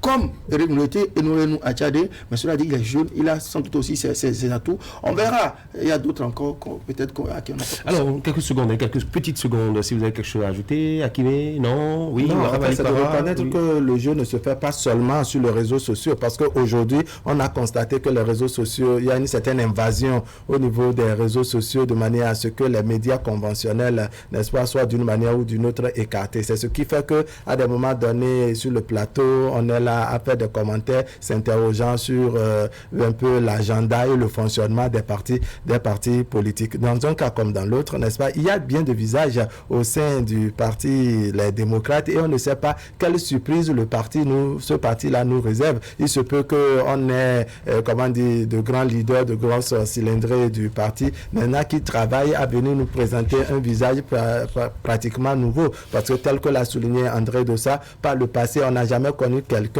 qui a été président, n'est-ce pas, et qui a eu l'expérience d'un suffrage universel, genre avoir été maire, avoir été député et autres, mais on a constaté que c'est peut-être la conquête du second mandat qui fera de... mais cela dit, nous sommes dans un contexte ici où le parrainage est capital pour le dépôt des dossiers. Et donc, la tête de quelqu'un peut plaire au parrain, comme l'autre peut ne pas plaire au maire. Donc, il faudra compter aussi sur ces parrainages. Ils vont disperser la chance de parrainage et finalement ne pas pouvoir aller aux élections. Alors, on va passer à un autre sujet très rapidement, puisque nous avons un plateau d'invités, de 2 invités à recevoir avant Duralex Cedlex. Une période transitoire de 2018 à 2019 qui a inspiré aucun établissement. Alors ça, on le rappelle, c'est le Conseil des ministres d'hier qui nous le précise. Aucun établissement privé d'enseignement supérieur n'a réussi à boucler le processus pouvant lui permettre de délivrer par lui-même ses diplômes. Un échec pour tous, Herman? Oui, je dirais que c'est un échec. Je dirais d'office que c'est un échec parce que le gouvernement a offert quand même des possibilités aux établissements de pouvoir signer par eux-mêmes les diplômes donnés aux étudiants. Ici, on parle de filières non homologuées. Pour la compréhension que j'ai de ce dossier-là, il y a les filières, il y a le programme. Le programme, c'est ce qui tient le programme, comme ça s'entend. Mais la filière, par exemple, quand on prend la filière, par exemple, journalisme, ça suppose que vous avez des enseignants qui forment très bien, des enseignants qualifiés pour former. Vous avez un cadre de formation adéquat. Vous avez le matériel didactique qui est là. Vous avez tout ce qu'il faut pour pouvoir organiser. Ça veut dire que quand on prend tous les établissements du Bénin, et donc ça veut dire que quand on prend tous les établissements du Bénin, ou en fait les établissements privés d'enseignement supérieur, aucun d'eux n'a réussi à faire homologuer ces filières. Et donc, je pense que c'est un échec à leur niveau. Ça pose un problème. Ça veut dire que l'État ayant la charge de pouvoir assurer la formation de tous au Bénin, je pense que l'État a pris ses responsabilités en disant, désormais, nous rendons pérenne l'organisation des examens nationaux. Bon, je crois que le sujet il est bien vaste. Il va falloir vraiment prendre du temps pour comprendre les tenants et aboutissants. Avec le Conseil des ministres, en délibérant, c'est certainement basé sur bien d'éléments. Et à l'arrivée, conclut que eh bien, ces établissements n'ont pas, jusqu'à présent, après donc la période qui leur a été accordée, n'ont pas réussi, je dirais, à remplir les conditions idoines leur permettant de délivrer par eux-mêmes les diplômes à nos enfants. Bien malheureusement, c'est le constat qui est fait. Qu'est-ce qui a pu se passer courant cette période-là? Est-ce qu'il y a manqué d'accompagnement? Est-ce que c'est la ressource humaine qui pose véritablement problème? Est-ce que ce sont, je dirais, est-ce que c'est le cadre? En fait, c'est autant de questions. C'est vrai qu'on reprendra par la négative parce que la conclusion finale, c'est que, eh bien, ils doivent forcément continuer par composer. Ça veut dire qu'à un moment donné, quelque chose a pu se passer. Je veux véritablement avoir, je dirais, être sûr que d'ici très peu, on aura les acteurs eux-mêmes qui viendront exposer. Parce qu'à un moment donné, il va falloir qu'on puisse écouter nous aurons les responsables pour nous dire qu'est-ce qui a pu se passer. Est-ce que chemin faisant, quand ils ont constaté que bien, ils n'étaient pas en train de remplir, ils n'étaient pas en mesure de remplir les conditionnalités, est-ce qu'entre-temps on a fait recours, je dirais, parce que l'État doit se positionner comme un accompagnateur en la matière, c'est le ministère de l'enseignement supérieur. Qu'est-ce qui a pu se passer? Est-ce que véritablement il y a eu un travail collégial qui a été fait d'assistance, conseil, je dirais, de tout ce qui est autour? Moi, je n'ai pas les réponses à ces questions. Et donc, je me désole de savoir qu'après 2 ans, je dirais, de moratoire donné aux établissements privés d'enseignement supérieur, qu'on n'ait pas réussi véritablement à remplir ces conditionnalités. C'est bien dommage. Échec, certainement que oui, mais quoi que les responsabilités doivent être forcément partagées. C'est vrai que on se rappelle de toute la bataille qu'il y a eu autour de cette mesure lorsque le gouvernement l'avait annoncé, les établissements d'enseignement privé qui estimaient qu'ils avaient les moyens nécessaires, le programme nécessaire et tout pour délivrer les diplômes par eux-mêmes. Mais finalement, à l'arrivée, c'est un fiasco. Wahab Ali Para, responsabilité partagée, comme le disait tantôt Akimé. Oui, responsabilité partagée, mais on peut reconnaître que c'est effectivement un fiasco. Le gouvernement doit se présenter en accompagnateur sans forcément verrouiller les choses. Mais quand les critères ont été définis et qu'il y a eu de moratoire, c'est difficile de comprendre que ces établissements qui, d'une manière ou d'une autre, s'étaient montrés capables de satisfaire à toutes ces exigences, 2 ans après, aucun de ces établissements. Et c'est à ce niveau que c'est un peu dommage de dire que des pilières que ces différentes écoles privées d'enseignement supérieur ont, aucune de ces filières n'a été validée, que les écoles sont incapables aujourd'hui. Aucune école. Ça pose, moi, à mon avis, à mon sens, un véritable problème. Il pouvait y avoir ne serait-ce que 2 3, n'est-ce pas, à même de se répartir du lot. Mais qu'on dit que pourquoi il y a eu cette unanimité pour célébrer l'échec aujourd'hui? Est-ce qu'il y a eu des difficultés durant la période du moratoire? Et pourquoi durant ce temps-là, on n'a pas entendu les directeurs, les promoteurs de ces établissements-là peut-être faire un plaidoyer en direction du gouvernement qu'on appelle... Peut-être que ça a été fait et c'est pas rendu public. Non, je ne pense pas. Peut-être que le gouvernement, si ça a été fait, je crois que l'honnêteté dont on sait de ce gouvernement pourrait rappeler, n'est-ce pas, que dans le conseil, n'est-ce pas, que des difficultés ont été rencontrées et que personne n'a pu surmonter ces difficultés en dépit de l'accompagnement du gouvernement.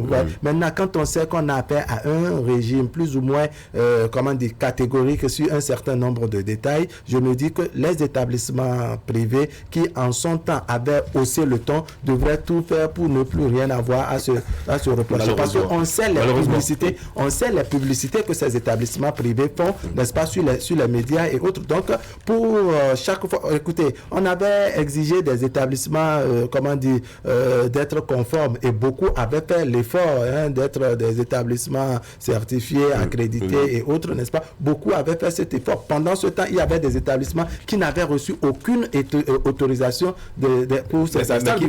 Pour ceux-là qui ont fait l'effort de s'installer, ils devraient également faire l'effort de se conformer. Donc, à quel niveau se trouve le problème? Il faut qu'on puisse finalement, en dehors de ça, on fait une décision qui repose le problème de la qualité de l'enseignement offerte aux étudiants dans ces établissements privés d'enseignement supérieur.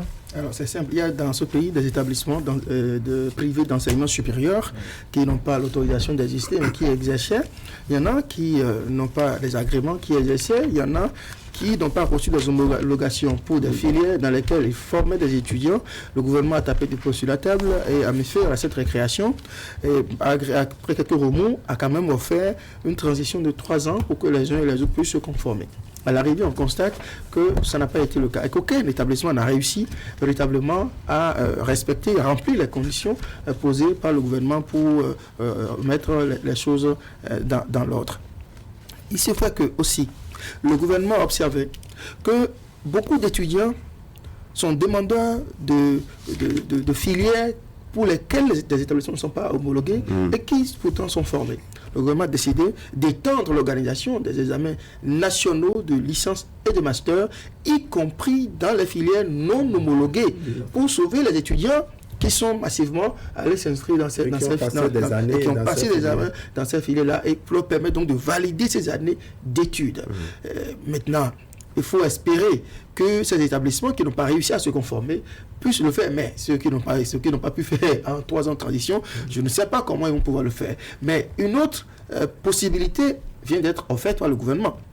Dans la foulée de la réforme du système éducatif qui va donner plus de place à l'enseignement technique et professionnel, le gouvernement veut encourager les établissements privés d'enseignement supérieur à aller vers la création de grands pôles, la création vers de grands ensembles qui vont contrôler un certain nombre de choses, contrôler des filières, ainsi de suite. Je crois que c'est aussi une possibilité que les gens peuvent envisager. Ça va leur permettre, plus on est ensemble, on est plus fort, je crois. Donc, moi, je vois l'intérêt ici pour moi, c'est que ça sauve les étudiants qui ont été formés dans des filières, ont dû dépenser pour se faire former dans des filières non homologuées, et désormais ils ont la possibilité de valider leurs années d'études. Voilà, merci beaucoup. Nous n'avons pas assez de temps, on a un peu de pression avec le programme de ce matin, on a des invités à recevoir. Je propose vous avez quelque chose à dire?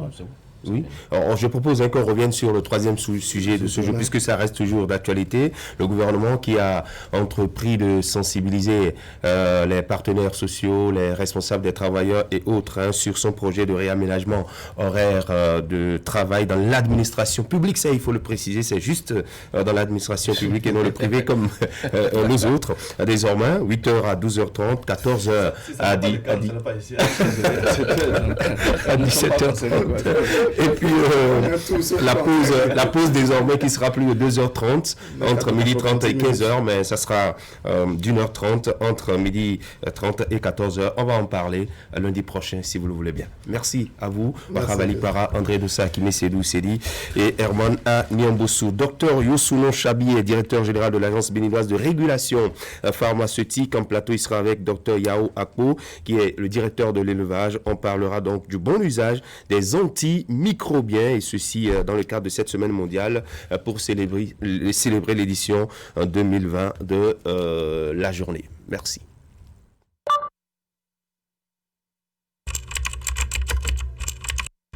Votre chaîne Canal 3 Bénin à portée de main.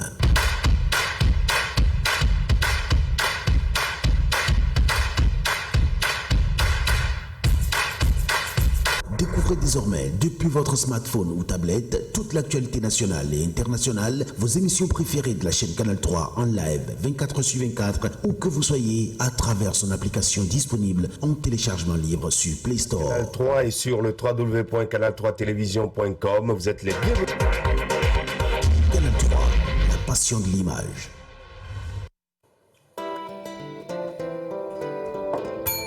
Mon bidon de compteur, s'il vous plaît. Je sors si tu as mis. Je me déplace toujours avec mon bidon. Ah, il a son petit frère. Oui, papa. Ce n'est plus la peine de trimballer le 10 litres dans vos déplacements. Ils ont inventé ceci pour nos clients. Jésus est demain le vrai docteur. Et c'est toujours moins cher. Alors, le 10 litres pour la famille et son petit frère pour les déplacements. Et ça coûte combien? Le bidon est à 400 francs. Dans les buvettes, bars et maquis. Le pack de 6 est à 1500 francs seulement. C'est surtout disponible partout et sur toute l'étendue du territoire national. Chez tous les revendeurs, réclamez votre eau de comtesse à 400 francs et le pack de 6 à 1500 francs. Et pas roulez-vous. Eau comtesse, eau du Bénin. Comtesse, le plaisir de tous les jours.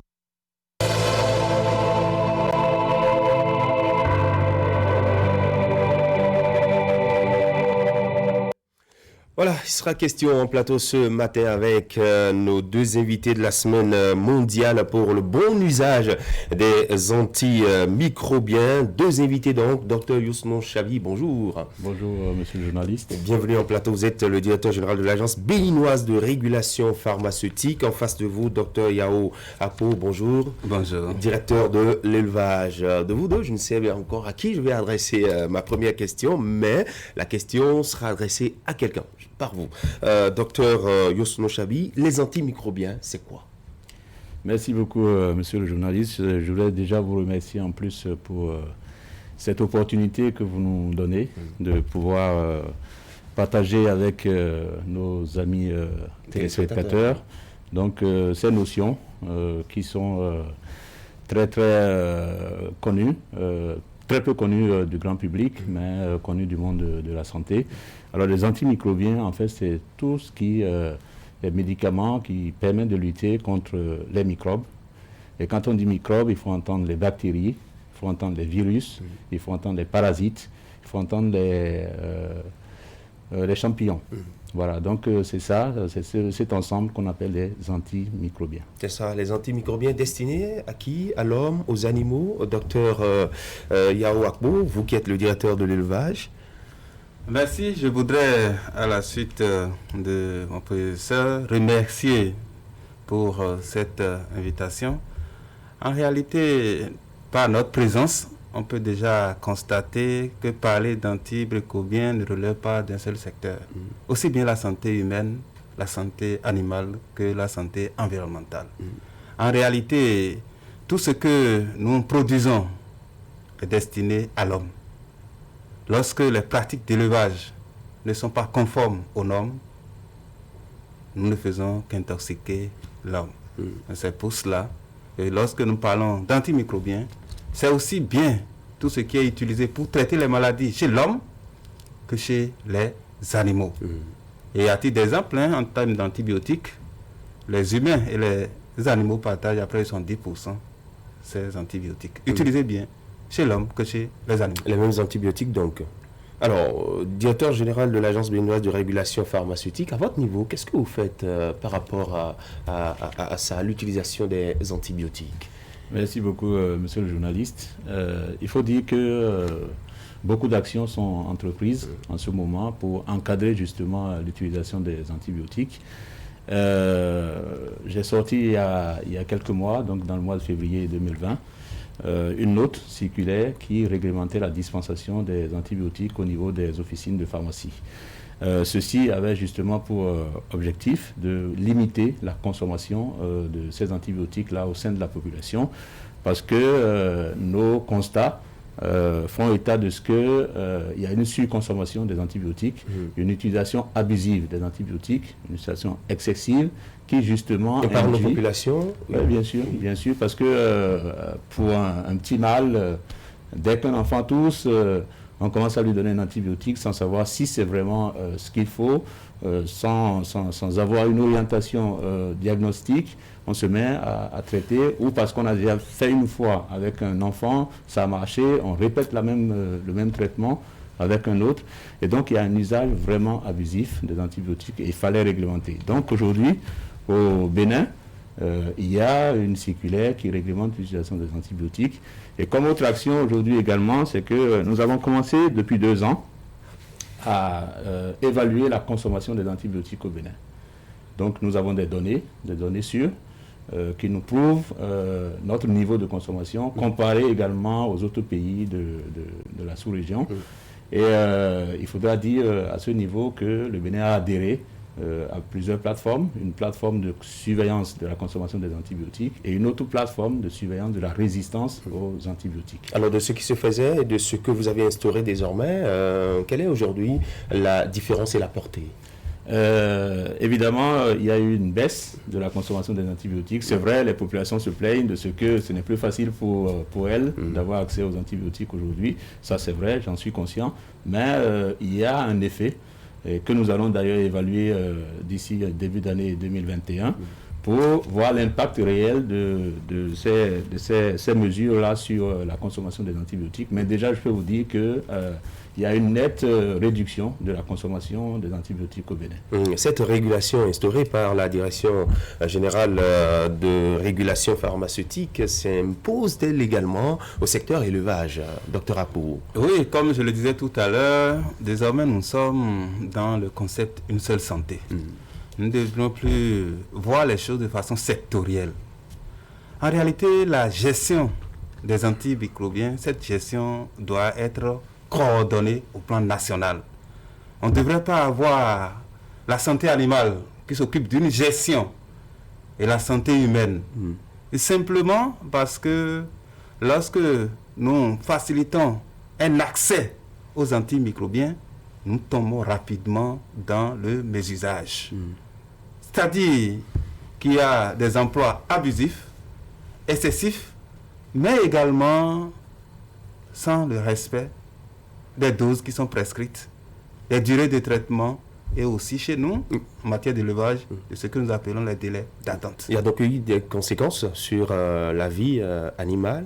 Forcément, aujourd'hui, pour tous ceux qui sont dans les activités de production animale, surtout en aviculture, nous constatons de plus en plus des échecs thérapeutiques.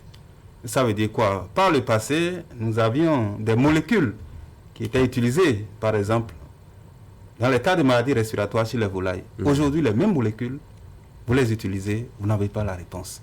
C'est ça la résistance antimicrobienne. Et c'est vraiment pour lutter contre cette résistance-là qui prend de l'ampleur qu'au plan mondial, il y a ce que nous appelons la tripartite, l'alliance tripartite, constituée essentiellement de la FAO, de l'OMS et de l'OIE. Je suis là également en tant que délégué de l'OIE au Bénin. D'ailleurs, ce qui justifie ma présence ici. Donc, cette action est coordonnée au plan mondial. Et les initiatives au plan national doivent être prises pour que nous puissions, en ce qui concerne l'élevage surtout, assainir davantage l'accès aux médicaments vétérinaires. Comme vous le savez très bien, les éleveurs ont tendance à banaliser chez les animaux l'utilisation des médicaments vétérinaires, ce qui ne devrait pas être le cas. Un médicament, c'est une affaire de professionnel. On ne devrait pas l'utiliser quand on veut, comme on le veut, et s'arrêter quand on veut. Non, on doit l'entourer essentiellement de réglementation et permettre à ce que ça soit utilisé dans des conditions prescrites par les professionnels, suivies par les professionnels et essentiellement acheter ces médicaments à des sources qui sont agréées dans les pharmacies, les officines et surtout les cabinets. Alors, de part et d'autre, accompagné de ceux-là, de ces institutions internationales qui appuient le Bénin en matière de pharmacie et autres, de santé, eh bien, il y a cette semaine mondiale pour un bon usage des antimicrobiens qui démarre. Parlez-nous-en. C'est quoi, d'abord, la semaine et ça va regrouper quoi? Merci beaucoup. Alors, cette semaine... pour le bon usage des antimicrobiens est entré un peu dans la tradition. Ça a commencé depuis 2015. Initialement, on l'appelait la semaine mondiale pour le bon usage des antibiotiques. Mais aujourd'hui, le concept a été élargi aux antimicrobiens, comme je vous ai dit au début. Il ne s'agit plus que des bactéries, il s'agit des autres microbes. Et donc, cette semaine pour le bon usage vise à sensibiliser le grand public, à sensibiliser également les professionnels, et tous ceux qui sont partie prenante dans l'utilisation donc de ces molécules, de ces médicaments, les sensibiliser au bon usage surtout, les sensibiliser aux bonnes pratiques, y compris même les prescripteurs qui prescrivent ces produits aux patients. Donc il faut sensibiliser tout ce monde-là à travers donc un certain nombre d'actions. Parce que vous pensez que dans le lot, il y a certains qui véritablement ne respectent pas la méthodologie qu'il faut. Bien sûr, des erreurs peuvent se glisser dans la prescription d'un antibiotique. Et, parfois par inadvertance ou par méconnaissance. Et donc il faut encadrer tout ça. Et cette semaine nous permet en fait de parler avec nos pairs, de parler également avec tous les autres acteurs qui utilisent aussi bien dans le monde animal que dans le monde humain, donc les antibiotiques, leur parler, les sensibiliser davantage sur les bonnes manières, les bonnes pratiques, et voilà. Donc c'est à cela que cette semaine sera consacrée. Et de façon globale, sur toute l'étendue du territoire, nous avons identifié 3 localités. Donc il y aura une équipe qui va travailler dans le Mono, à Lokossa principalement. Il y aura une équipe qui ira à Natitengu, donc dans la Takora, et une 3e équipe qui sera dans le Borgou, à Parakou, pour justement faire de façon coordonnée cette sensibilisation-là à toutes les couches de la population. Vous dites des sites choisis à dessein ou en rapport à quelque chose? Non. Oui, en fait, on tenait déjà à être un peu partout sur le territoire, mais c'est pas que il y a un problème particulier dans ces zones. On a choisi pour effectivement avoir un impact assez large dans le pays. Voilà. Oui, docteur Yao, ça va durer combien de jours? Est-ce que ça a déjà démarré la semaine? Et c'est autour de quoi vous allez échanger s'il y a un thème spécifique? Oui, et il faut d'abord rappeler que le lancement officiel a eu lieu hier et c'est jusqu'au 24. Donc, le thème s'est uni pour sauver les antimicrobiens. Comme je le disais tout à l'heure, le constat est que les médicaments qui devraient nous sauver la vie, aujourd'hui on les utilise mais nous n'avons pas les résultats. Ça nous crée plus de dommages parce que nous investissons pour acheter, nous n'avons pas le résultat, nous perdons en médecine vétérinaire l'animal ce que nous l'avons utilisé. Il était de bon ton de sensibiliser les différents acteurs et surtout de leur faire comprendre que le premier recours n'est pas l'utilisation d'un antimicrobien. C'est d'abord l'amélioration des conditions d'élevage, la biosécurité, le respect des règles d'hygiène, la vaccination de son troupeau. Et ce n'est qu'en dernier ressort que nous faisons recours aux antimicrobiens. Ce qui n'est souvent pas le cas. La première pratique, c'est rapidement d'aller acheter un antimicrobien, on l'administre. On n'a pas le résultat. Donc cette sensibilisation va permettre aux gens de prendre conscience et de savoir que l'utilisation abusive de ces antimicrobiens crée des effets contraires. Et c'est vrai, comme le DG le disait, les actions aujourd'hui sont rapprochées des vrais acteurs, au niveau terrain, je veux dire. Structure déconcentrée. C'est pour ça qu'au niveau département, il y a des manifestations pour que la cible ne soit pas seulement nationale. Et dans ces creusets, on a veillé à ce qu'il y ait aussi bien des acteurs de la santé humaine, de la santé animale, que des acteurs de l'environnement. Parce que ce que nous oublions parfois également, c'est que lorsque la faune, par exemple, n'est pas surveillée, tout ce qui est comme maladie au niveau de la faune peut entrer rapidement au niveau des animaux domestiques. Et après c'est l'homme. Donc c'est toute une chaîne. Nous devons travailler de façon coordonnée, collaborer, partager les informations et mutualiser les efforts de telle enseigne que la situation au niveau de la santé animale soit connue au niveau de la santé humaine, connue au niveau de l'environnement et pour que la situation de crise soit rapidement jugulée. Comme l'avait dit, c'est essentiellement des campagnes de sensibilisation. Il n'y a pas des formations, des cas pratiques en une semaine? En réalité, c'est au niveau des départements que ça va se faire. Oui, sinon, au niveau national, c'est des émissions radiodiffusées, télé, comme nous sommes en train de le faire, et prendre contact avec les uns et les autres pour montrer que nous sommes déjà à la 6e édition et qu'il faudrait avancer et que réellement nous puissions sauver les antimicrobiens. D'autres activités prévues dans ce cadre? Oui, il y a d'autres activités. En fait, il y aura des émissions radiodiffusées, comme il a dit tout à l'heure. Voilà. En plus de ces émissions, il y aura des échanges avec certains groupes cibles, les éleveurs. Donc, on va organiser donc, des entretiens, des plateaux d'échange avec ces groupes-là, les éleveurs, même les prescripteurs, les pharmaciens, etc. Donc c'est vraiment tout un ensemble d'actions qui vont être menées pendant cette semaine. Et je pense que ce sera pour le bien de tous. Vous espérez quelque chose de potable, en tout cas les résultats qui permettront à tout ce beau monde, à tous ces acteurs de revoir un peu la méthodologie dans la prescription des antimicrobiens. Quelque chose à ajouter, docteur? Oui, je voudrais rappeler, comme je le disais tout à l'heure, que le réflexe, c'est essentiellement mettre l'accent sur les pratiques agricoles, les pratiques d'élevage, et rappeler, comme Rousseau l'apprend bien, que l'hygiène est la partie la plus utile de la médecine. Plus qu'une science, c'est une vertu.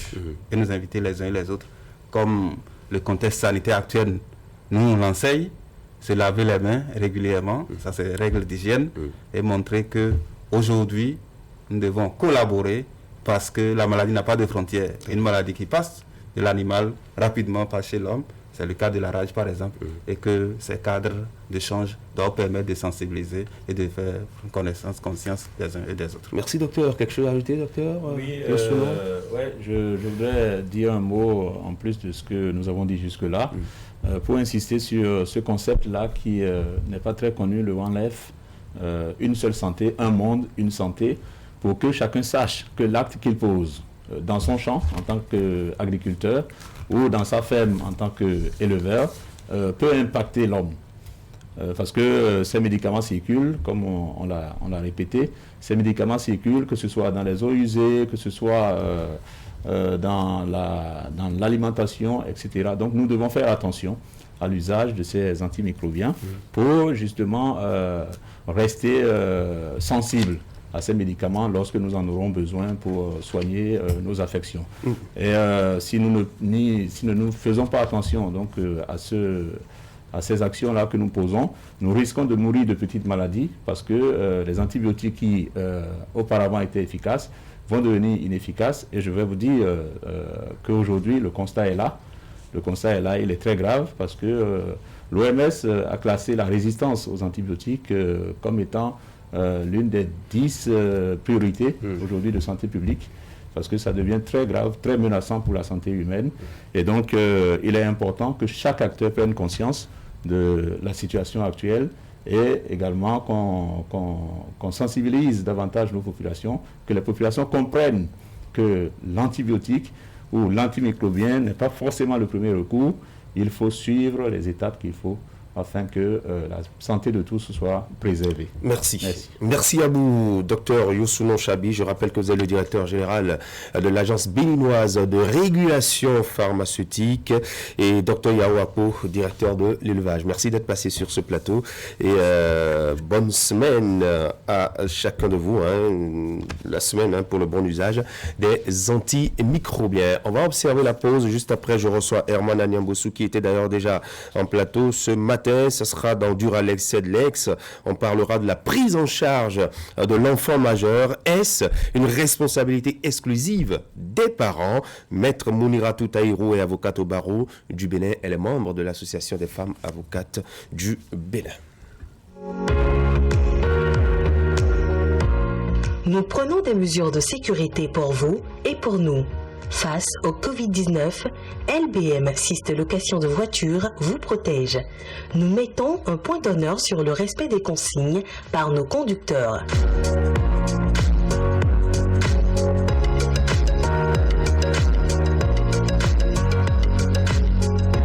Nos véhicules sont systématiquement désinfectés avant et après chaque mission.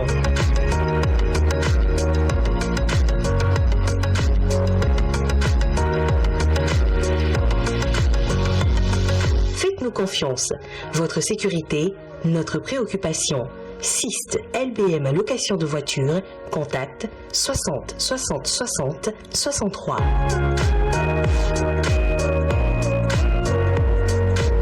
LBM.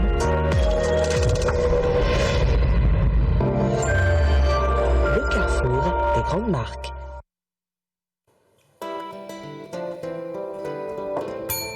Mon bidon de compteur, s'il vous plaît. Je sors si tu as mis.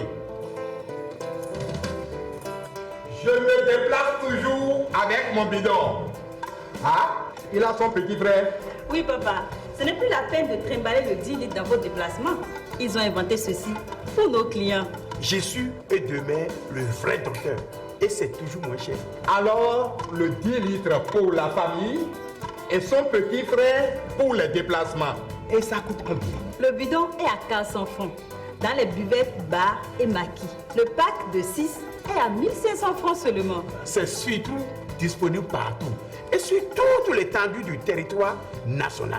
Chez tous les revendeurs, réclamez votre eau de comtesse à 400 francs et le pack de 6 à 1500 francs. et parlez-vous. Oh, comtesse, oh du Bénin. Comtesse, le plaisir de tous les jours.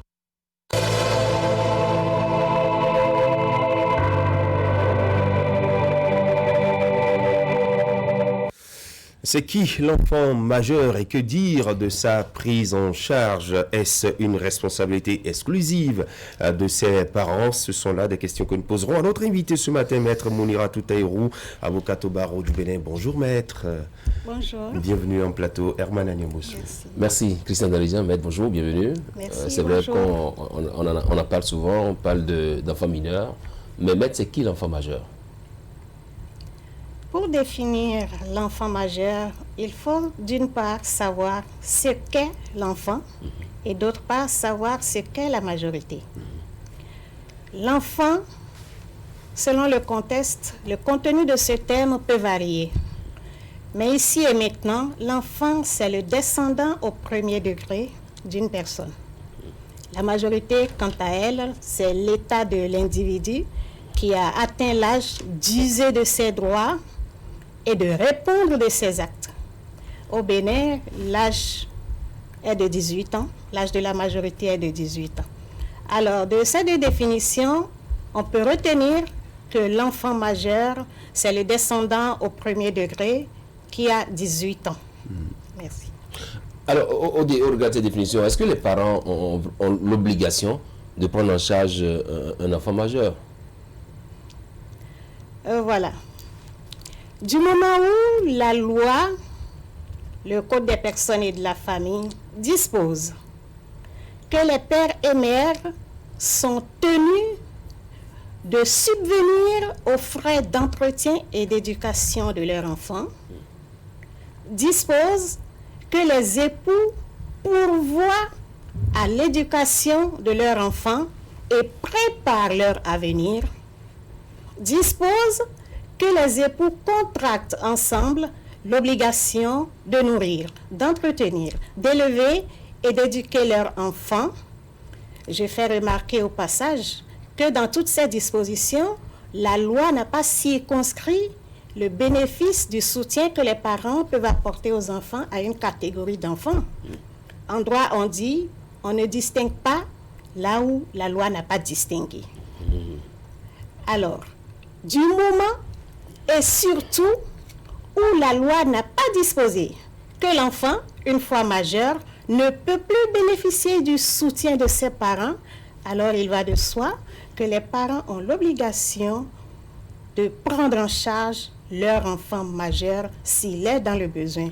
Et c'est à bon droit que des allocations familiales sont versées à des parents qui ont des enfants poursuivant des études jusqu'à 21 ans. Mais il faut souligner que l'obligation des parents peut s'étendre au-delà du 21e anniversaire de l'enfant.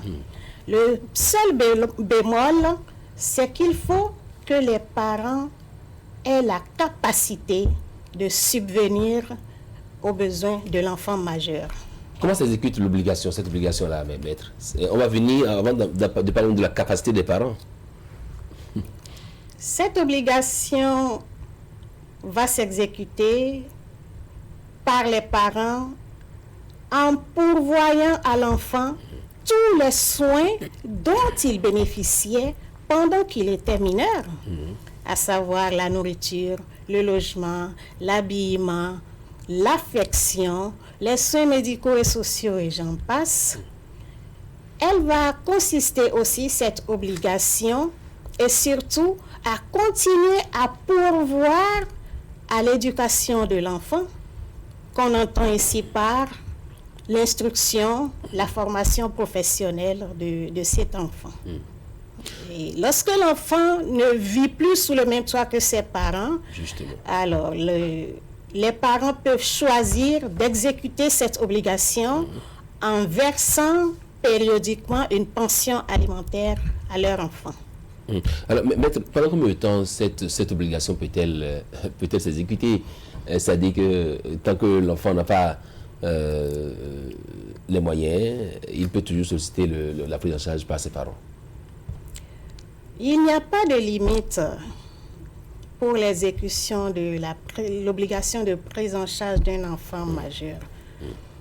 L'objectif étant d'assister l'enfant, d'accompagner l'enfant jusqu'à ce qu'il devienne autonome.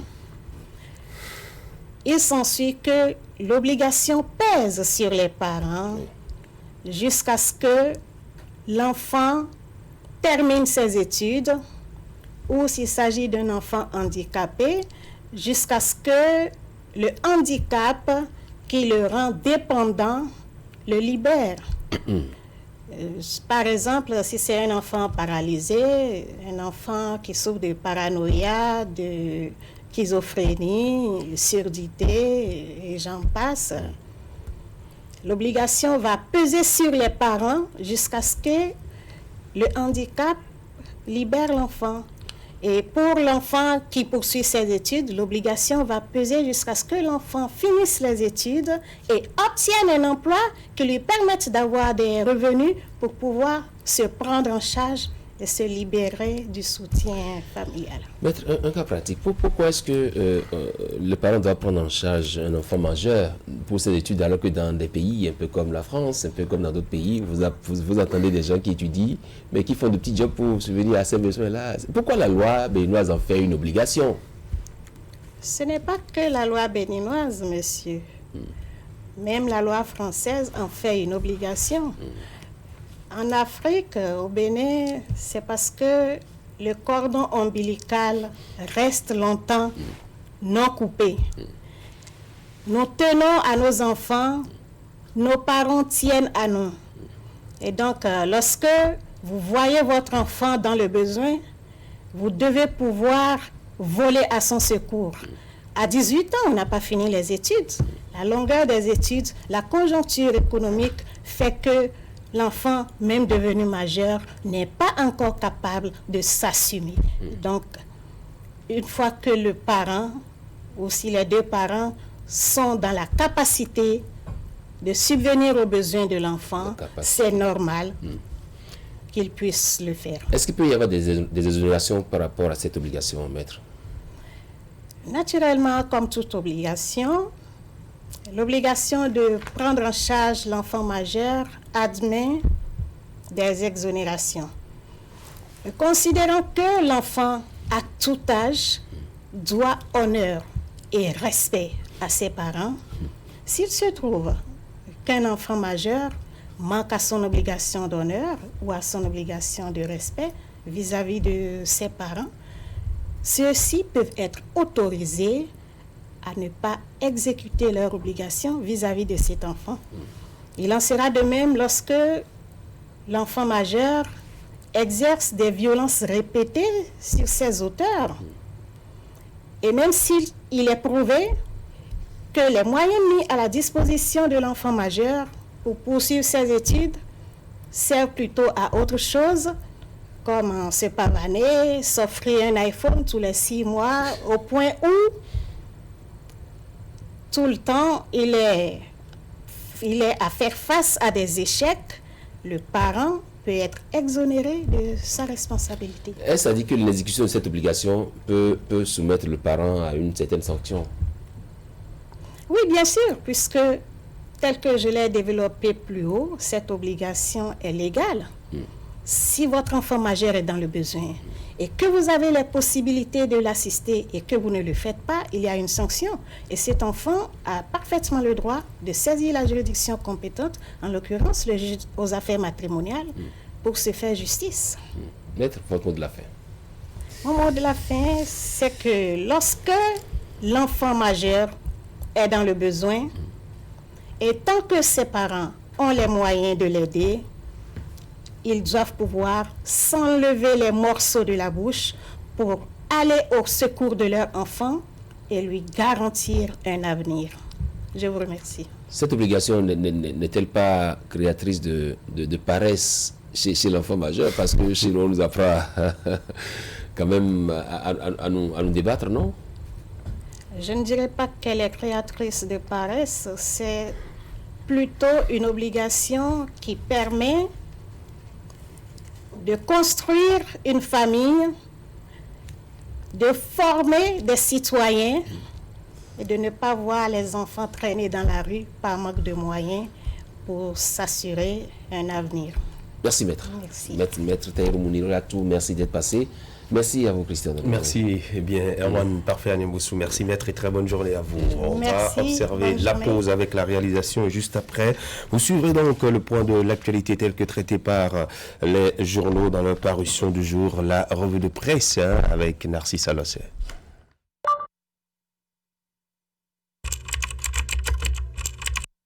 Votre chaîne Canal 3 Bénin à portée de main.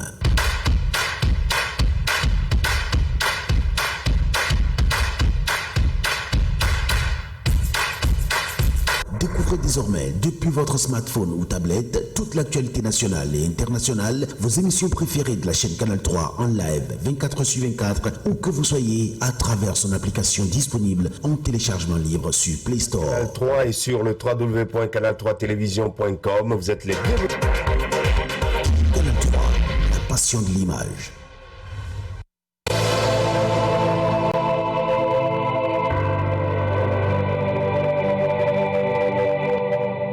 Bonjour à toutes et à tous. Les regards de la presse sont orientés ce matin vers les états-majors des partis politiques. D'abord, le quotidien matinal semble apercevoir un vent de désamour derrière les noces scellées récemment entre l'Union progressiste et le mouvement des élites engagées pour l'émancipation du Bénin, Mouel Bénin. Sur sa page Facebook, écrit le journal, le parti au logo Baobab a dénoncé des accusations de démobilisation des militants portées à son encontre par Jacques Ayadji et les siens.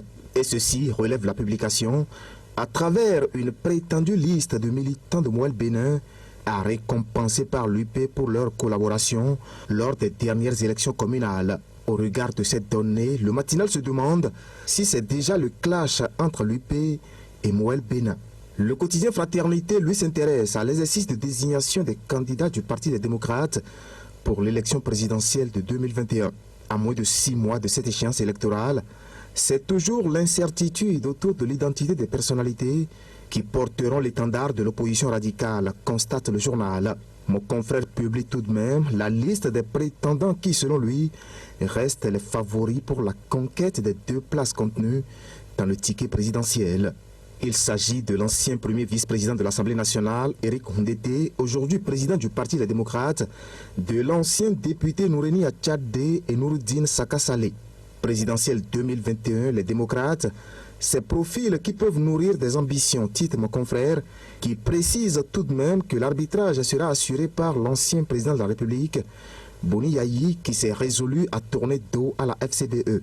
Mais il reste pour ces candidats à convaincre des maires et députés pour avoir des parrainages, prévient le canard de Ménotin.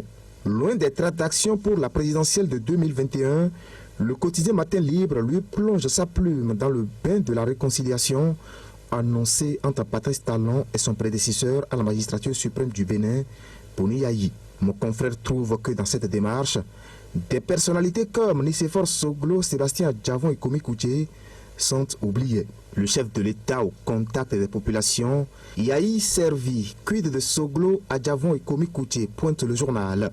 Mais en attendant la réconciliation annoncée entre les 2 derniers occupants du fauteuil présidentiel au Bénin, le journal Le Pharaon est auteur d'une opinion et s'interroge. À qui profite le clivage Yayi Talon? Au sein de l'administration publique béninoise, le quotidien La Nation annonce ce matin le réaménagement des horaires de travail. À en croire le journal, le projet prévoit une amplitude horaire de 8h à 17h30 minutes avec une pause d'1h30 allant de 12h30 à 14h. Une option qui, poursuit le quotidien du service public, permettra de fermer les bureaux 1 heure plus tôt qu'auparavant. Et l'option paraît plus pratique et plus rentable sur les plans économiques et sociaux, selon le directeur général de la fonction publique, Bertin Quenom, dont les propos sont rapportés par La Nation. D'ailleurs, les responsables des services déconcentrés de l'État officiant dans les départements du Mono et du Koufo ont été entretenus hier mercredi sur les nouveaux horaires envisagés pour la performance de l'administration publique, ajoute La Nation. Dans la suite, ce matin, les journaux nous renseignent que le mécanisme de financement du secteur agricole est désormais une réalité au Bénin. Au total, 100 milliards de francs CFA ont été mobilisés par l'État pour booster l'agriculture, précisent mes confrères. Le journal L'Économiste écrit en gros titre que le mode d'accès à cette mesure du gouvernement est actuellement en cours de vulgarisation. Un exercice commencé par le Fonds national du développement de l'agriculture avec les responsables des fêtières des interprofessions du secteur agricole, ajoute la publication. Il s'agit, selon la Nation, d'une campagne d'information organisée au profit des promoteurs agricoles. Le journal Le Pharaon nous renseigne que cette campagne commence officiellement le 26 novembre prochain.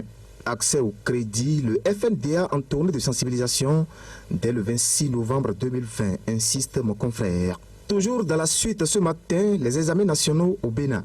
Et les publications nous apprennent que la licence et le master sont désormais institués. Une décision qui, à en croire mes confrères, a été prise par le gouvernement hier mercredi en Conseil des ministres. Conseil des ministres, le gouvernement instaure définitivement les examens nationaux de licence et de master, écrit Fraternité en bas de une. Le même sujet est en bas de une du journal Matin Libre qui s'exclame « Licence et master, les examens nationaux institués ». Enseignement supérieur, ajoute le matinal, les examens nationaux pérennisés dans les filières non homologuées. Ainsi se résume le tour d'horizon de l'actualité, vu et commenté par les journaux ce matin. On se retrouve demain.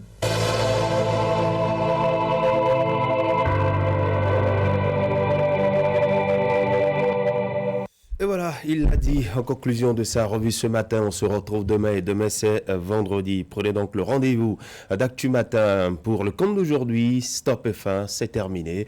Merci à tous de votre attention. Excellente journée du jeudi. Prenez soin de vous et gardez le sourire. Au revoir.